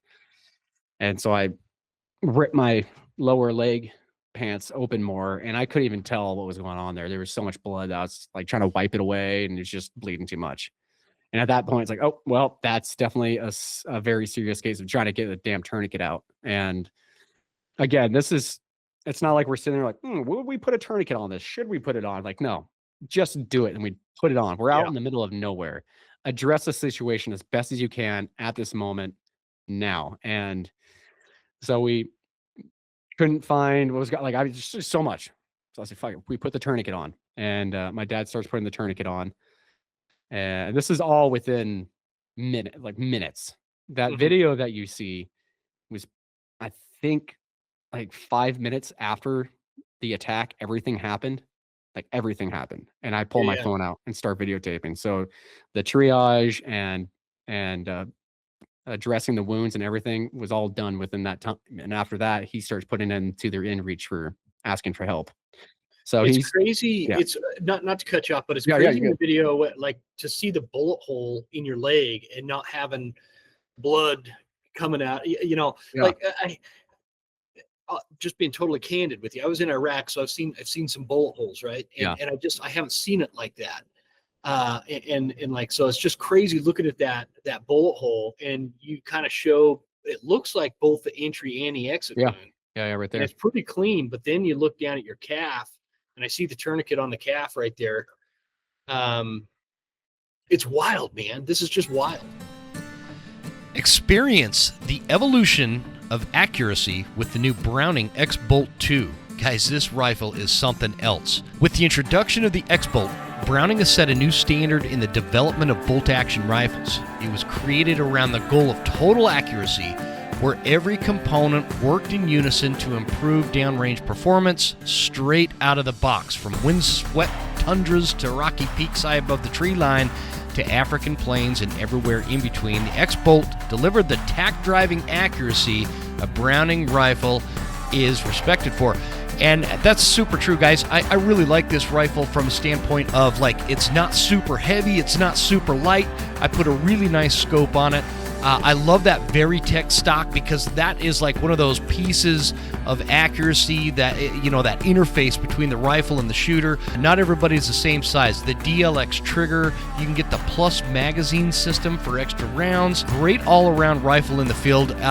For those of you that are looking for a rifle this year to take to the field that you can feel real confident in and get really comfortable with, this is the rifle to check out. The Browning X-Bolt 2 should be one of your top contenders. Link is in the show notes. So we try wiping, like I said, I try wiping as much blood off as I can to try to find what's going on. But then we're like, okay, fuck it, just put the tourniquet on. So he's putting the tourniquet on, and I remember looking at my dad when he's putting it on, and you know, keep in mind with what's happening right now is, you know, he literally just watched his son get bowled over by a grizzly bear, brown bear, and shot himself. And so you got to think it in like a father's perspective, like, oh yeah, man, I'll bet he's freaking out.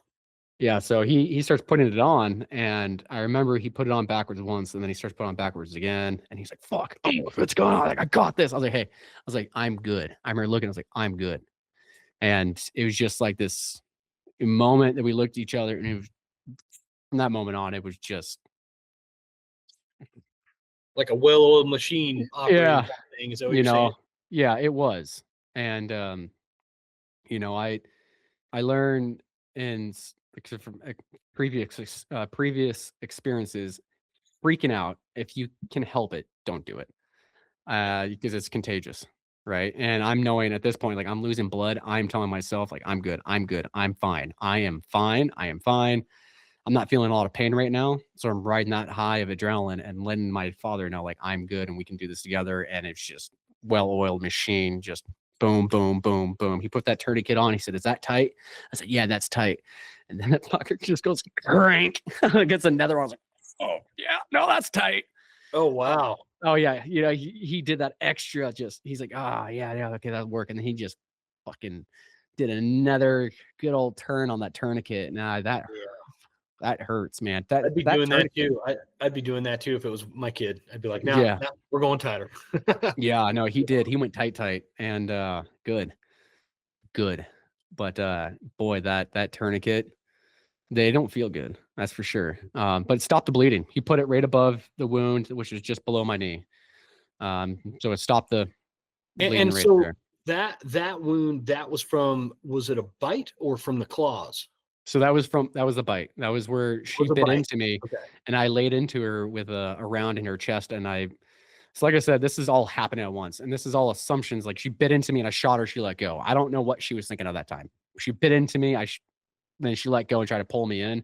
And at this time, I didn't even know I had a rip going down my side of my hip on my right side, the same Mhm. side that she bit me.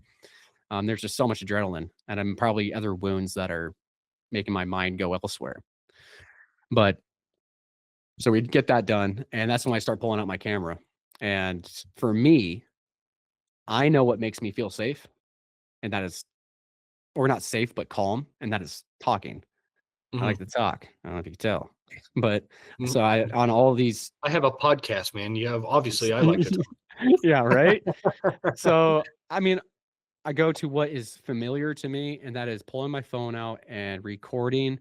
I like taking videos when I'm hiking. It's just something I do. So I pull it out and I start talking to the camera. And some people are like, "Man, this is fake," because I'm not even reacting. And like, then I go straight to my leg. I'm like, "And that's the bullet hole wound." And that's when they're like, "What the hell?" And like, yeah, a Mhm. lot of a lot of people are like, "That's an AI." Like, dude, that was before AI was even doing its thing, by the way. But Yeah, they got what was that this year? Was that 2025? that was This attack? 2024. So this was The last Okay. August. So this is just over a year ago. This happened. Okay. Okay. That's what I wasn't I thought it was, but I just wanted to make sure. Okay. Yeah, yeah, no, it's fairly recent, and yeah, so he puts that tourniquet on, and then he gets on his inReach and he starts contacting people. This is now he's doing his job, like his legit job, like he's always does for other people. But now it's his son, and he's literally at the crime scene already. He's seen the whole thing happen, not the crime scene, but the incident. There was no crimes committed here. Well, I mean, did he cuff the bear? No. All right, I no don't joke. think I don't think the cuffs are big enough for that.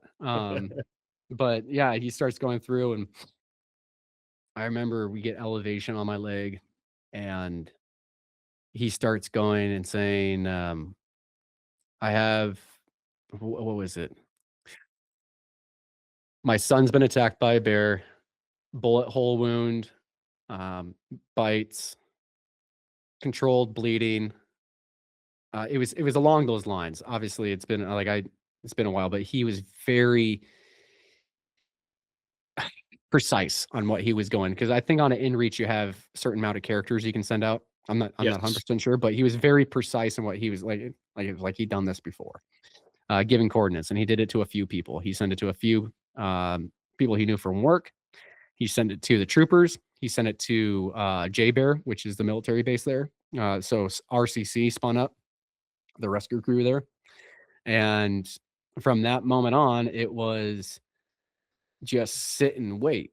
Um, for the most part, sit and wait, and it like I said, it was a gorgeous day. But that tourniquet and those holes in the legs, it was not a comfortable sit and wait scenario. That's for sure. So were you waiting for like to be airlifted out of there? Airlifted. Yeah, we had a great And LZ. I mean, it was yeah, wide yeah, it looks open. clear in that video. Mhm. What during that time, how long did it take from like when your dad started messaging till when a chopper or a helicopter finally pulled up on you or whatever? About 2.5 hours, which About is 2.5 hours. That's not thumbs bad. up, guys. Yeah. Great. No, Yeah, I mean, heck yeah, seriously, man. it's And better than walking out. during that 2.5 hours, did the adrenaline start wearing off and pain start setting into those wounds? Uh-huh. Oh, yeah. Pretty You bad. can tell, I think in my last video, it was about 45 minutes afterwards, and I was like, "I ain't doing this again." I didn't pull my phone out one more time. It was just, um, it was the tourniquet area, and it was just pain, man. I don't So know how like to explain it. when you go to like the emergency room, for example, Mhm. they'll ask you, hey, on a scale of 1 to 10, 10 being the worst pain you've ever had, like where would you put that on the scale? 10? I don't like saying 10 because I feel like there's always something that could hurt worse, but it was pretty Yeah. it was pretty bad. Probably 9. Probably I'd say. 9.99. It could always be worse, but that was I know. pretty I'm always bad. like that too. I'm always super conservative with it because I always thought that after. Yeah. I remember I had to go get stitches or something. I remember them asking me that, and I remember thinking it was like a 2, but that was for a little teeny cut. Yeah. And so I agree. It's you always want to like leave room for maybe that's in our own minds too. No, We it want to is. leave 100%, room. yeah. I don't want to say 10 because then I would freak out because that's the worst pain ever. But if I said 9, then I got room for worse misery and whatever. So the helicopter gets there, lands, and they get you on. Like, did you guys what from there? How'd you like get the bear? Did you go back or did somebody else come back and get the bear because you got the skull and all that?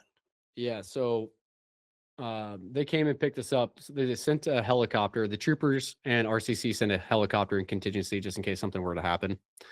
So the troopers ended up showing up first in a smaller helicopter, and Joe, beast. He's a freaking beast, man. He yarded me out, just grabbed me by the shoulders. I'm not a small dude. I mean, 200 pounds. The guy just ripped me out of there and dragged me to the helicopter with obviously with my dad's help. And I remember them talking about like, hey, RCC is going to be here in 15 minutes or so, something like that. And I was like, I heard him talking about waiting. I started crawling into the helicopter. I was like, get me the fuck out of here. Like, looks like he wants to go. I'm like, no shit. Get me out of there. Yeah. So I get in the helicopter. It's an awesome, beautiful ride besides the bumps and the pain. Joe ended up putting a syringe or like a saline in for me doing the IV, and as bumpy as that was, even the nurses like, he put this in the helicopter. I was like, yeah, dude, the guy, it was great, did a fantastic job. I remember when he's doing it, I was like, hey, what is that? He's like, it's just saline. I was like, shit. Like, let it be morphine. It like numbed you or something? No, it was not. It did nothing. It was literally just like water. Gotcha. I was hoping it was painkillers, but he's like, no, you're not that lucky, bud. If I would have waited, they would have did that. But anyways, so my dad ended up catching a ride on the Black Hawk back, which was awesome. But there's the grizzly bear still out there. And what you're supposed to do is if you have a situation where you get attacked by a bear and you have to defend yourself, or an animal and you have to defend yourself, and you don't have a harvest tag for it, which we did not have a harvest tag for the bear, you get the skull, the hide, the sex, and I think the claws or the paws, which was attached to the hide. And you got to bring that back. We were 18 miles. This is when my father was like, hey, it was tagged. And so he got a hold of a biologist and they had to go out there to get the tag anyway. So might as well do all that at one for us. So they ended up doing that for us, which is awesome. Wow. Somebody who hiked in there 18 miles and got all that? No, they took a helicopter, I'm sure. Oh, they did. Okay. Yeah, I'm sure they took a helicopter. That would have been a lot to carry out. A lot. Yeah, man. That's kind of why I was at. I'm like, dude, like 18 miles is a long way on foot. Like that is a long way. Anyway, so all that happened, you recovered. I'm trying to kind of I'm keeping you a lot longer than I told you. Hey, you keep me as long as you want. I get it. You do all that, start recovering, and move to Austin. Now you got this device idea. Tell me what is this device you keep referring to, and like what's its purpose? So the purpose of this device, I dubbed it sound barrier, like sound barrier. It's if you're familiar with bear country, you know what I'm talking about when you say you just make noise, and typically animals will keep their distance from you. They don't want to see you as much as you don't want to see them. They're not predatory in nature towards you, towards humans. But when you do spook or surprise an animal, they're going to react in a fight, flight, or freeze. And typically when you have an animal like a grizzly bear is extremely territorial, in that sense. When they're surprised, they will probably charge, sometimes bluff charge, but then you hear the stories of absolutely they do not bluff charge and they rip you apart. Mm-hmm.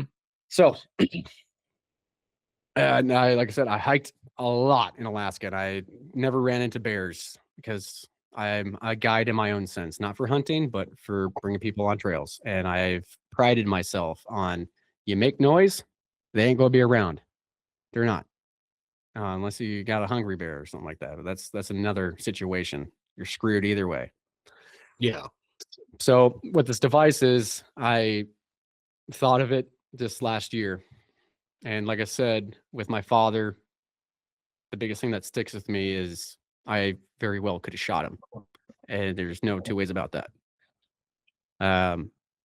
Yeah. And that kind of brings the drive to this very close to me. And I wanted to find a way to prevent these situations from happening to people like you or myself or my son, and they can go out in the woods and at least have somewhat more of a protection. So what this device is, you wear it, and it emits ultrasonic frequencies that they can hear and you don't. So okay, wait. It's a vest. No, it's not a vest. Nope. Oh, okay. Yeah. Go on. It's something that you wear, and Uh-huh. it emits these sounds that Mhm. are like, can the human ear hear them, or is No. this something? What about? Okay, well, keep Yeah. explaining it. So it emits these high frequency sounds that the bear hears, and blah blah blah. Yep. Describe it further. So it's I'm still trying to I'm trying to make the final prototype to give to Fish and Wildlife and for them to finalize and test it. I've done testing with ultrasonic frequencies with bears going through Canada and just in general in Alaska. So this device is something that you wear on your chest. It almost looks like it is a speaker in a sense. Mhm. If you ever see those mobile speakers, it will clip on to your backpack right on your shoulder and do 180-degree coverage in front of you. So whenever you move forward, it's emitting ultrasonic frequencies ahead of you. Like I said, if you make enough noise, the animals will leave for the most part. But at those times, just like my father and I, we're extremely, I would say, we know how to be in the outdoors in grizzly country. Yeah, you guys lived there for years. Yeah. It's like the only life you knew up to that point. But sometimes in that moment of meditation, when you're out there just enjoying, you forget to make noise. And this is a mechanical. It's always going to be producing this frequencies that they can hear and you can't. So it's not going to be like, you hear bear bells. Bear bells, yes, that's a thing. I'm not sure how effective they are, but the concept is sound, pun intended, right? It makes noise to make the bear aware or animal aware of something that is not familiar to them in the area, so you don't surprise them. And this is what this is doing. It's emitting a sound that they hear and you don't. So it's not like you're wearing. Like I said, I hike a lot, and one of my biggest pet peeves is when people bring a speaker and they're blasting like Taylor Swift or some shit out in the woods, and it's absolutely that's just criminal. And I literally want to grab it and throw it, but I understand why. It's the complete fear of running into an animal, and it makes them feel comfortable. I understand. It makes sense. But that's where ultrasonic kind of came to me, was that. And it's something, it's like, you set it, forget it. And so, yeah, it emits ultrasonic frequencies ahead of you to alert the animals of your presence. And I want to be clear on this because everyone's going to think it's the device that is the deterrent. No, the device is not the deterrent. You are the deterrent. These animals don't want to see you too. Okay. This is just like a bird hitting a window. You're just like you're talking to your buddy and you're not aware of your surroundings, and a bird hit a window. You're like, what was that? Oh, and you see a mailman walk by your window, like, oh, I didn't know he was out there. That's the whole concept of this idea. It is making these animals aware of your presence, because once you start making these animals aware of your presence, well, 80% of these attacks, I've done a little bit of study and making this device. I got so curious after getting mauled. I wanted to see why other people were getting mauled, how it happened, what did they do. And you know what I found out? And it just dawned on me. People were wearing the right things. They had bear spray, they had guns, but they surprised an animal. Bear Yeah. spray works. They do. But try having your brain work like a supercomputer under stress. Multiple of these attacks, people still have them on the bear spray on them. People still have their guns on them, Yeah. and they're getting their ass ripped apart. So, Have you seen that video? And I think I'm pretty sure it is in Alaska. Maybe it's Canada or whatever. But they're like floating down the river, and the two cubs are on the shore, and all of a sudden, Mama Bear bursts out of the like alder brush on the side of the river, and it's coming for that bow, and somebody fires a shot, and it turns her around and goes off, whatever. But it's like that kind of speaks to how explosive and fast and sudden these bears are. That video clip, and it's pretty well known. I'm sure anybody listening that has like Instagram has seen it. Yeah, floating around in a reel or whatever they call those. So I think about that kind of thing all the time.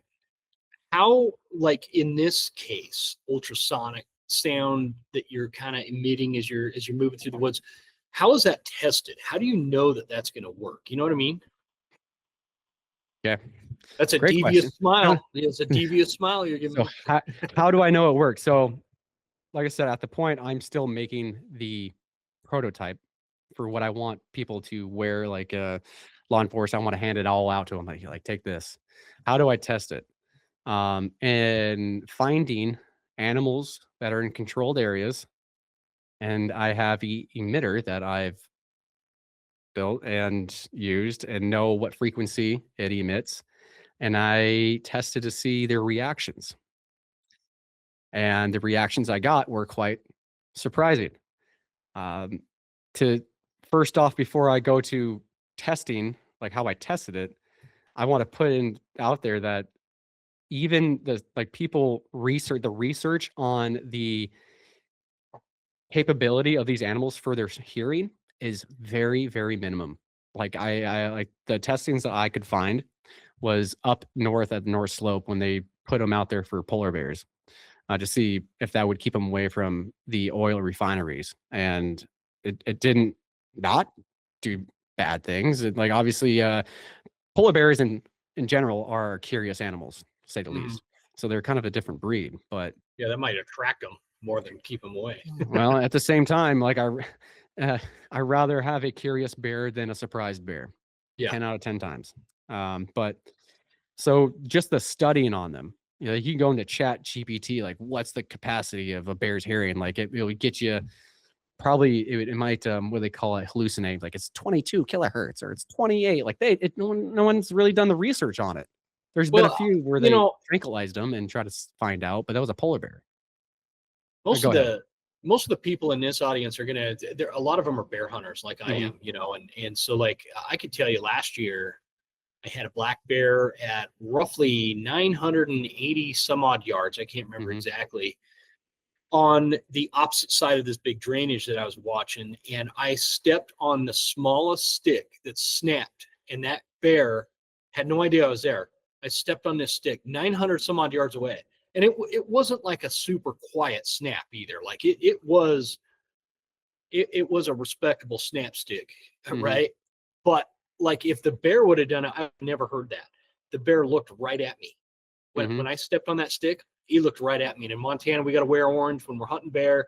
It saw me out of there, and it gave me away. So I could tell you, like, everybody talks about how good bears smell, how well how effective their noses are. Their hearing is pretty dang impressive as well. Like whispers from several hundred yards, they can hear that. And so, I don't know what scientific data is out there, but I can tell you that I'm a hunter, and I've spooked bear with a snapping stick under my foot at almost 1,000 yards away. Yeah. And now, granted, the wind was kind of going that way, and I'm sometimes I wonder if that thing smelled me. If he didn't smell me yet, he was about to smell me. Right. Does that make sense? Because I get it. Yeah. But you never know with the drainage, you're going to get crosswinds that divert that wind. So anyway, so you've tested it that way. And what was the animal's reaction? So my reaction was also surprising too, because um, when I tested it, I really didn't know what I was going to find out. Um, and the reaction I got was one of them. It literally looked like I spanked him in the ass with a rubber bullet. And I was like, "What did? Oh, okay." Because you can't hear it, right? Like I'm tested. I'm like, man, and it does a reaction. I'm like, "Oh, was that me?" Do it again. Like, "Oh shit, she looks at me," And then I walk away and come back, and I do it again, and it stops and it's looking at me. Then I go over to another group of animals, and I do it. These black bears, and it like starts shaking its ears, like it has a bug in its ear. I'm like, oh, and this is probably about 50 yards away. Mhm. I'm like, is that me? Like, is this actually happening? Because before, like I said, the studies suggest that they can't, they hear very well, but it wasn't a question of how well they can hear, but how high they can hear was the question. Sure. And it was supposedly that they can only hear at a certain frequency. And I myself tested and debunked that very clearly with my device. And yeah, they would pick up their head and smell. Like, what is that? I was so curious. And you know what? That's exactly what we're looking. That's exactly what I'm wanting. I'm wanting something to Alert them so that doesn't alert. happen at 20 yards. Yes, exactly. So have you tested it? Have you tested it on like dogs? I have dogs. Yes. Yeah, that's what I'm just Uh-huh. curious. Like I think my dog, I Yep. see like if he was in the backyard, what kind of range do you get with it? How far out is a bear going to hear this frequency? So again, so that's where I need more testing on that. Because it's not whether like, oh, it's not going to reach 50 yards. That's not a question. Like I know it reaches that. Like the question is how far beyond that it will reach. I don't want it to be broadcasting. I want hunters to use this too, right? Well, that's obviously the biggest question I'm going to have for you, and what everybody listening to this show is thinking long before we even got to this point. Yep. Was okay. I'm elk hunting. Yes. And I don't want a grizzly bear. I don't want to kick a grizzly bear out of bed and have it do what it did to you. Yep. I I just want the grizz to stay away. And in this, in the west of when you're talking like Wyoming, Montana, Idaho, where we have this overpopulated grizzly population. That the extremists are keeping on the endangered species list for no freaking good reason whatsoever. In fact, to the point where it's detrimental to the actual bear population. You can see I get a little bit fired up about this topic. But these bears are too far. The population is too high. They're everywhere. They're expanding past what their native range was. They need to be removed from that endangered species list.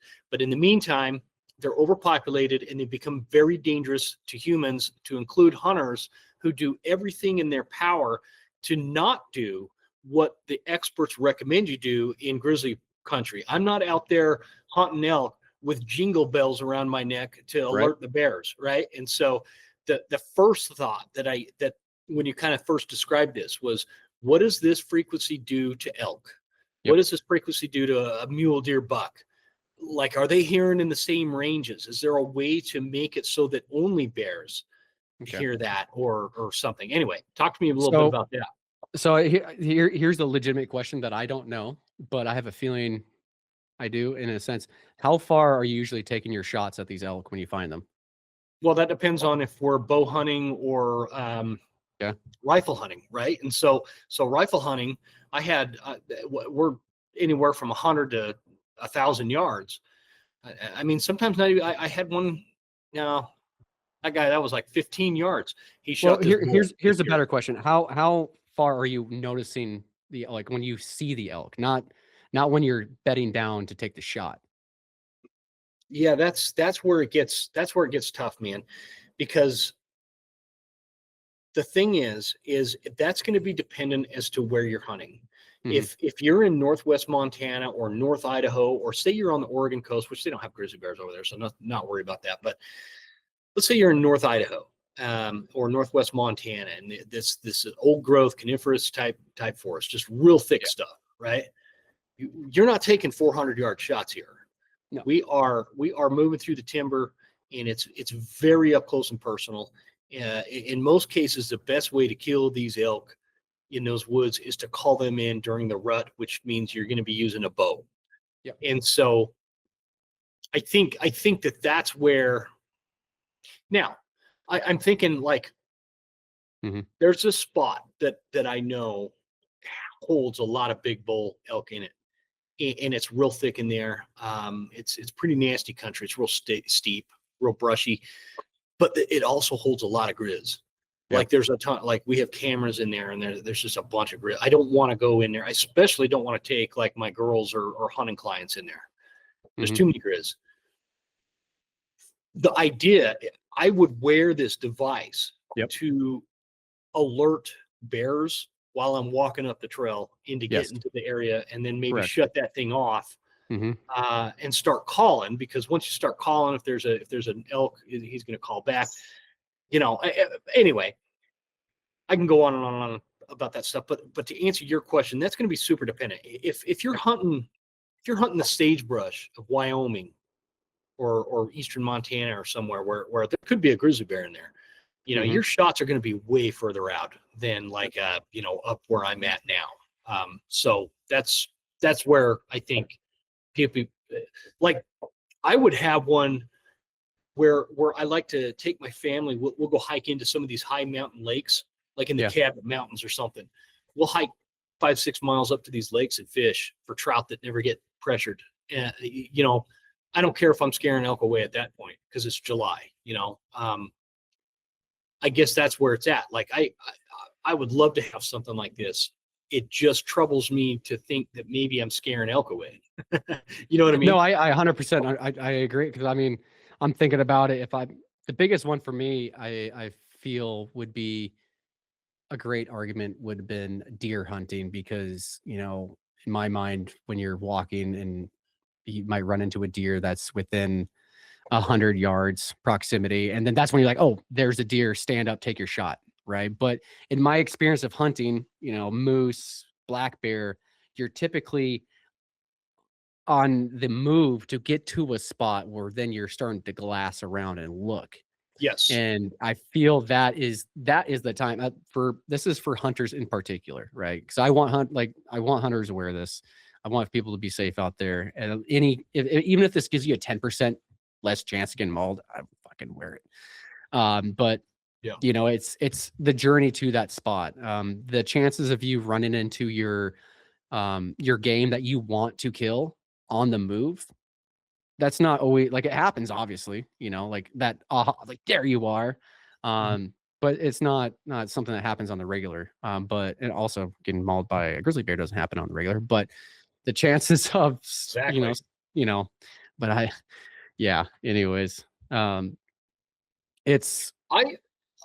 love stuff like this, because we could sit and spitball all sorts of stuff, man. I wonder if there is a way to test frequencies against different species. Oh, there is 100%. Yeah. What is a mouse going to hear compared to a grizzly bear, compared to an elk? And like, would there be a difference? Because I know for a fact, my dog, when I watch like my dog, and my daughters love cats, and now I'm kind of hooked on this one little kitten that I let my daughter keep, and he's a little troublemaker, but he really likes me for some reason. But I'll sit and watch, like, the cat will be there and the dog will be there, right? And it's interesting to notice what, like, the dog pays attention to versus, I wonder maybe what he hears versus what the cat hears. Like the UPS man pulling up in the driveway. My dog knows that guy's coming from a mile away, and he'll start growling and getting all excited about it. The cat ignores it. Now, that could just be the natural behavioral aspect of the different types of species. It doesn't mean they didn't hear it, but yeah. Yeah, but also, what is the difference between what these different species are hearing? So that's a whole other rabbit trail, man. You could like take a deep dive down. Oh, I have. Yeah, I'll bet you have. You geek out on it? Yeah, I since I started on this, I've been like late nights, man. And the energy that I'm getting from people like you it fuels me to keep on going. I'm not going to stop. I'm a maniac on the mission for this because I know that I am so aligned in this that I want to. I like I said, I don't want like the okay. What happened was I ended up killing a sow. Right, I ended up killing a sow. Inevitably, guess what? Those 3 cubs died. I found out she had 3 cubs later on because she was Oh, collared. gotcha. She was 18 years old. She had 3 cubs. Makes sense why she charged like that, but also it probably didn't matter at the same time because we literally walked up on a grizzly bear 15 yards away. Either Yeah. way, Yeah. I never thought about this when I went out hiking. I well, I'll get to that what I never thought. But anyways, I always carried a gun. I was like, you know what? Carry a gun, you feel safe, right? Make Yeah. noise, you feel safe. What I didn't. Everybody thinks they're John Wayne, dude, until a Mhm. freaking grizzly bear's on top of them. So yeah, totally.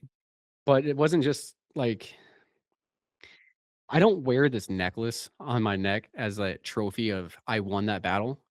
This is a reminder because I have kids, and that bear fought for her children when she thought was endangering her family, and she fought to the fucking end to save them.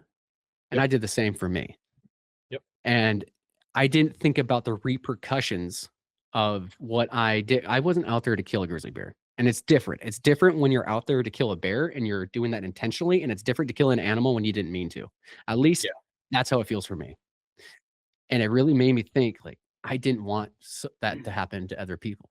I didn't want to put people or have other people go through this experience of killing an animal they didn't want to. So this is not just going to save people. This is also another so don't kill bears that you don't mean to. I mean, obviously you have your thing down here in the south where you probably want to get rid of some type of population, but this isn't going to just stop with bears. It's dear to me with bears because that's my story, right? That I have that this is my Yeah. experience. But it's also, well, hello, Texas. What about boars? What about mountain lions? What about wolves? What about coyotes? Guess what? I contacted the USDA. There's this guy in Utah. I talked to him about it, and I'm getting a contract with them. Starting to get into that whole federal shutdown really sucked and put a slowdown to this. But working on Yeah. a CRADA is a cooperative agreement of research and development because there was nothing out there that I could find that had anything to do with ultrasonic frequencies and larger mammals except for dogs. They use it for making them stop barking. That's kind of where this whole thing came from because of my dogs. And I was like, okay, well, let's try to do this. There's a whole bunch of things that came to this, but Sure. they want to use it for agriculture protection. They want to use it for problem animals in urban areas. They want to put it on Yeah, drones. I wonder if there's something to that where, one of the big things are, and we talk about that on this show all the time, Mhm. the wolf issue, Yep.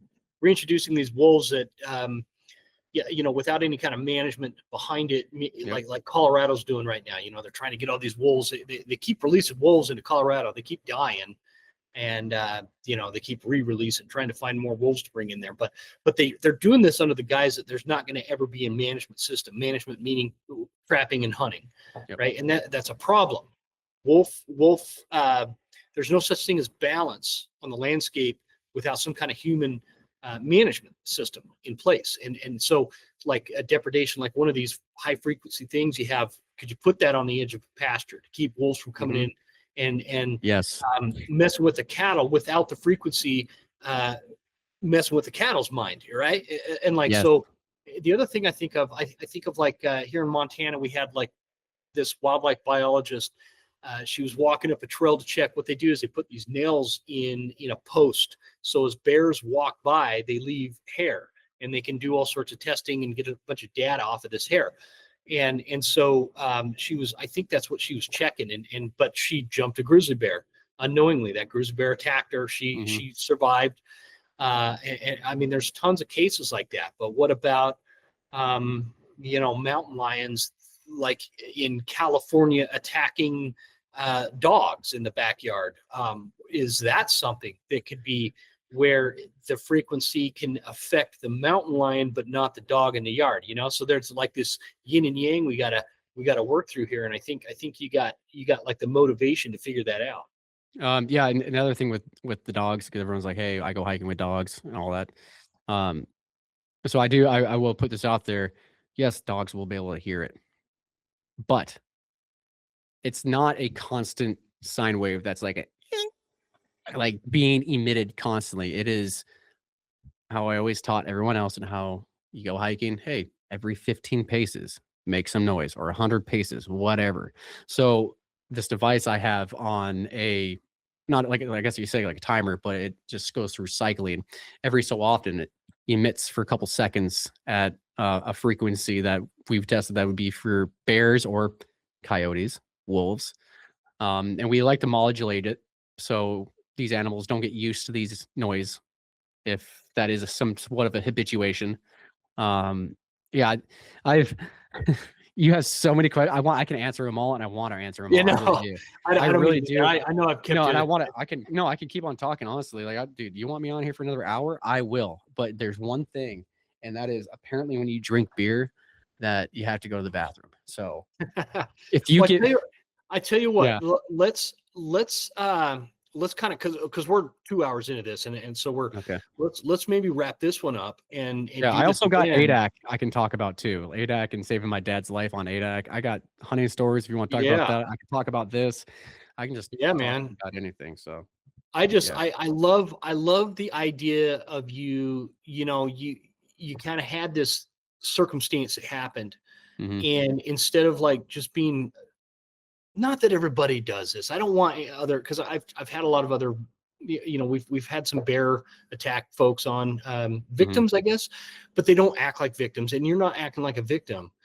You have this problem, and you came up with a solution for it, and Yeah. I think that it's a viable solution. Like I would get one right now, Yeah. especially for those mountain, summer trips that me and the girls take, and where we're going up, and we're in thick grizzly country Jim, where as soon as I make it, I'm giving one to you. Don't worry. I'll mail it right to you, and you'll be be giving me awesome. feedback on it. So Yeah, I could test it right here in the yard, man. I get grizzly bears right here in my yard. So we have scratches we have cedar siding on the house.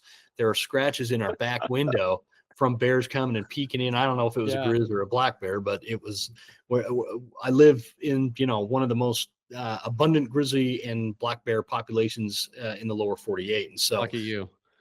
yeah, it's all sorts of fun. They wiped out my chickens this year though. So Hmm. I gotta make that better. But I'd use that thing because we were talking like, do I really need to worry about that with my dog? Because dogs, they habitualize to Hmm. what is normal to them, right? And so Yep. if it's normal to them, a wild animal doesn't do that. Yep. If it's out of the norm in their environment, they notice it and they look at that as this cautionary thing telling them to get out of there. Yep. So anyway, we'll have to do this again, man. I'm also worried that I can hear the wind howling out there, and I'm worried. I live way out in the sticks, so my power goes out frequently, and I don't want this to just like cut off on us. Yeah, I gotcha. So, so anyway, tell everybody where they could find you, Tyler. This has been like a super interesting conversation. I loved hearing that story, and I appreciate you sharing that with us. And that kind of just hearing the story, I think could help people. And then you coming up with a potential solution here to help prevent this in the future for other people. So Yeah. so tell everybody where they could find you, and we'll wrap this up. You can find me at Grizzly Life 907 on Instagram. Tyler B Johnson on Facebook. Apparently, there's millions of Tyler Johnsons out there, and also with LinkedIn. And here shortly, I'll be putting out a Kickstarter, so you can find my device on there, and landing page here for my company, what I named Vardoger LLC. So that will be out there. Maybe next time when you get me back on, we can talk even more in depth. I'll have Sweet. more stories to talk about and probably a landing page for people. But I want to throw this out there. If someone's out there hearing this and they also feel aligned to what I'm trying to do, where I'm at on this right now is I have the platform to talk about it. Obviously, the story, and I've proof of concept. Right now, I am trying to find people who want to partner with me, invest in the company, and get this prototype built. It's not a cheap thing to build these things. And Yeah. I just found out after leaving Burning Man this year, I came back with twin identical boys with my wife. So that's something I'm going to be thinking Wow. about on top of that. Congrats, man. Yeah, but I'm really looking for people who are aligned in my vision on. Obviously, you've heard what I'm talking about this whole time. So reach out to me, or if you know what, if you find something you're like, you know what, this ain't going to work this way, tell me. I want to know. I want people to rip this freaking thing apart, because that's how we build it back better, right? Yeah. I'm not afraid of people saying it's not going to work. Like, I encourage people to reach out to me and say, hey, this is a potential problem. Like, let me know. Let's work through something. It's feedback. I'm hungry for it. I want it. And this is I don't know if you can tell. I just get jacked up about this, because this is my thing. It's I don't want people to go through what I did. I've talked to other people who went through this, and then they don't. That should happen either. And I don't want my son to go through this. All 3 of my sons, right? Yeah, So, man. Out of passion comes great things, man. That's and I can tell you're passionate about it. So yeah, for those of you listening, Grizzly at Grizzly Life 907, that'll be in the show notes. So just click on the show notes and it'll take you right to the Instagram. I always try to give people like one main place to go. And I think that right now that's probably the best spot, because then you could post updates on the product. And yeah, I imagine, dude, for a product like that, you're going to need some investors. For sure. So maybe some of you savvy investors out there that kind of want to get in on a ground level of something like that, this might be kind of cool, man. I'll but let's do that, man. Let's just bring you back on and do it again and talk about that again. For people that listen to shows like this, griz, bear, bears are just always top of mind. I don't worry about black bears. Some people do, and that's totally. I probably should more than I do, but it's grizzly. It's griz that really, and everybody's like, oh, the most dangerous animal is a mountain lion. Yeah, probably they're more sneaky, whatever. But when it comes to statistical data, if you're hunting in griz country, that is the biggest threat. That's what the actual data states, and so it's top of mind. And so I appreciate you doing what you're doing, and I appreciate you coming on the show, man. I hope you have a blessed Christmas and hell of a time down there in Austin, Texas. Someone bring me hunting, please. I have my guns with me. Bring me hunting. Come on, Texas. You can come through for us. Somebody's got to have a leash or something he can use. Yeah, man. And real quick, I just want to throw out there, guys, thank you to Phelps Game Calls, Loophole Optics, Mystery Ranch, and Browning, specifically the Browning X-Bolt, which was a true rock star for my hunting season 2025, I might add. Tyler, thanks again for joining me. Appreciate you, and we'll just keep in touch and go from there, brother man. Absolutely. Thank you.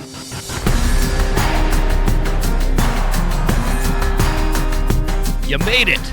That's the end of the episode. Thank you so much for tuning in. Please make sure you're following us on Instagram at The Western Huntsman, and write us a good review at Apple Podcasts. Thanks, guys. See you next time. Stay Western, and I'll see you on the mountain.